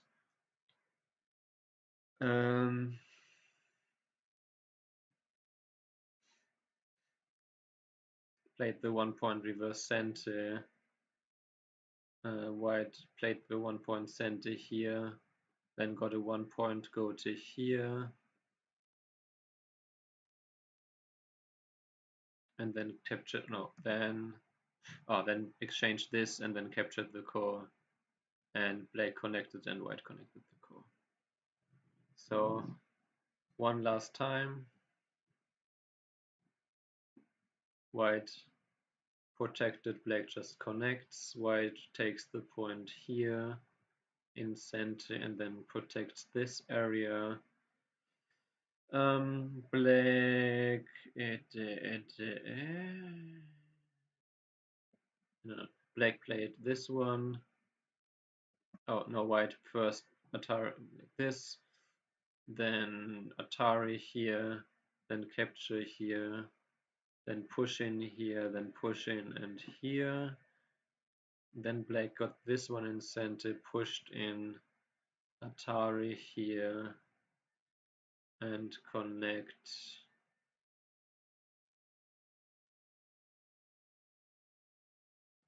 1 point reverse center here, or I guess it's a 2 point move in a way. If white pushes in, black could ignore. But in either way, if there's 2 go to 1 point moves left and one 2 point or reverse 1 point, you just play this one. Oh, what did white do first? Oh yeah, this center move here, right? And then white took this one. Black took this away. White played here, capture, no. always forget that White played this exchange here first for no reason, and then it's just over. Well, probably for counting, like 4 times Suchi or something like this. But yeah. Oh, that's the other end game. Both really not that trivial today. Like yesterday's, I felt like I had a better understanding, but this middle, this whole thing here really killed me. And the other one, I misjudged. I didn't judge this correctly. I missed this forcing move and also misjudged how big the follow up to J is. So yeah, not amazing to be honest. Not some endgames are just more difficult than others. And with that,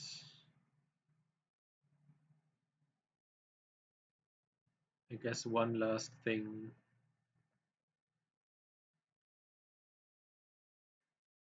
If we don't count these two clown accounts here, which are obviously bot accounts with 0 solve rate at 10Q and 666,000 problems solved this year, then I'm currently numbered 42 in the world. Woohoo!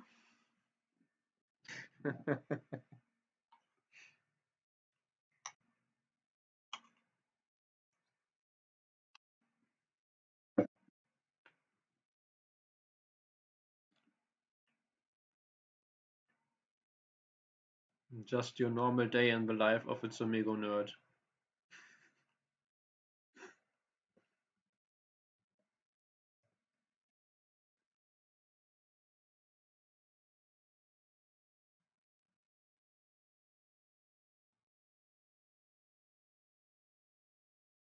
Alright. He rated us last time, so let's rate back.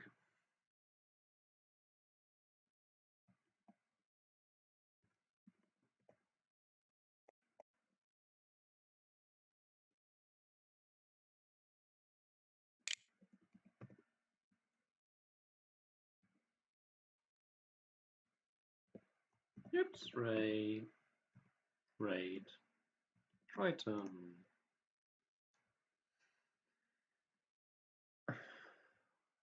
Ah, okay, there it is. So yeah, thank you for watching. Somehow still win against Ollie, and then I'll be back with more endgame and Sumego.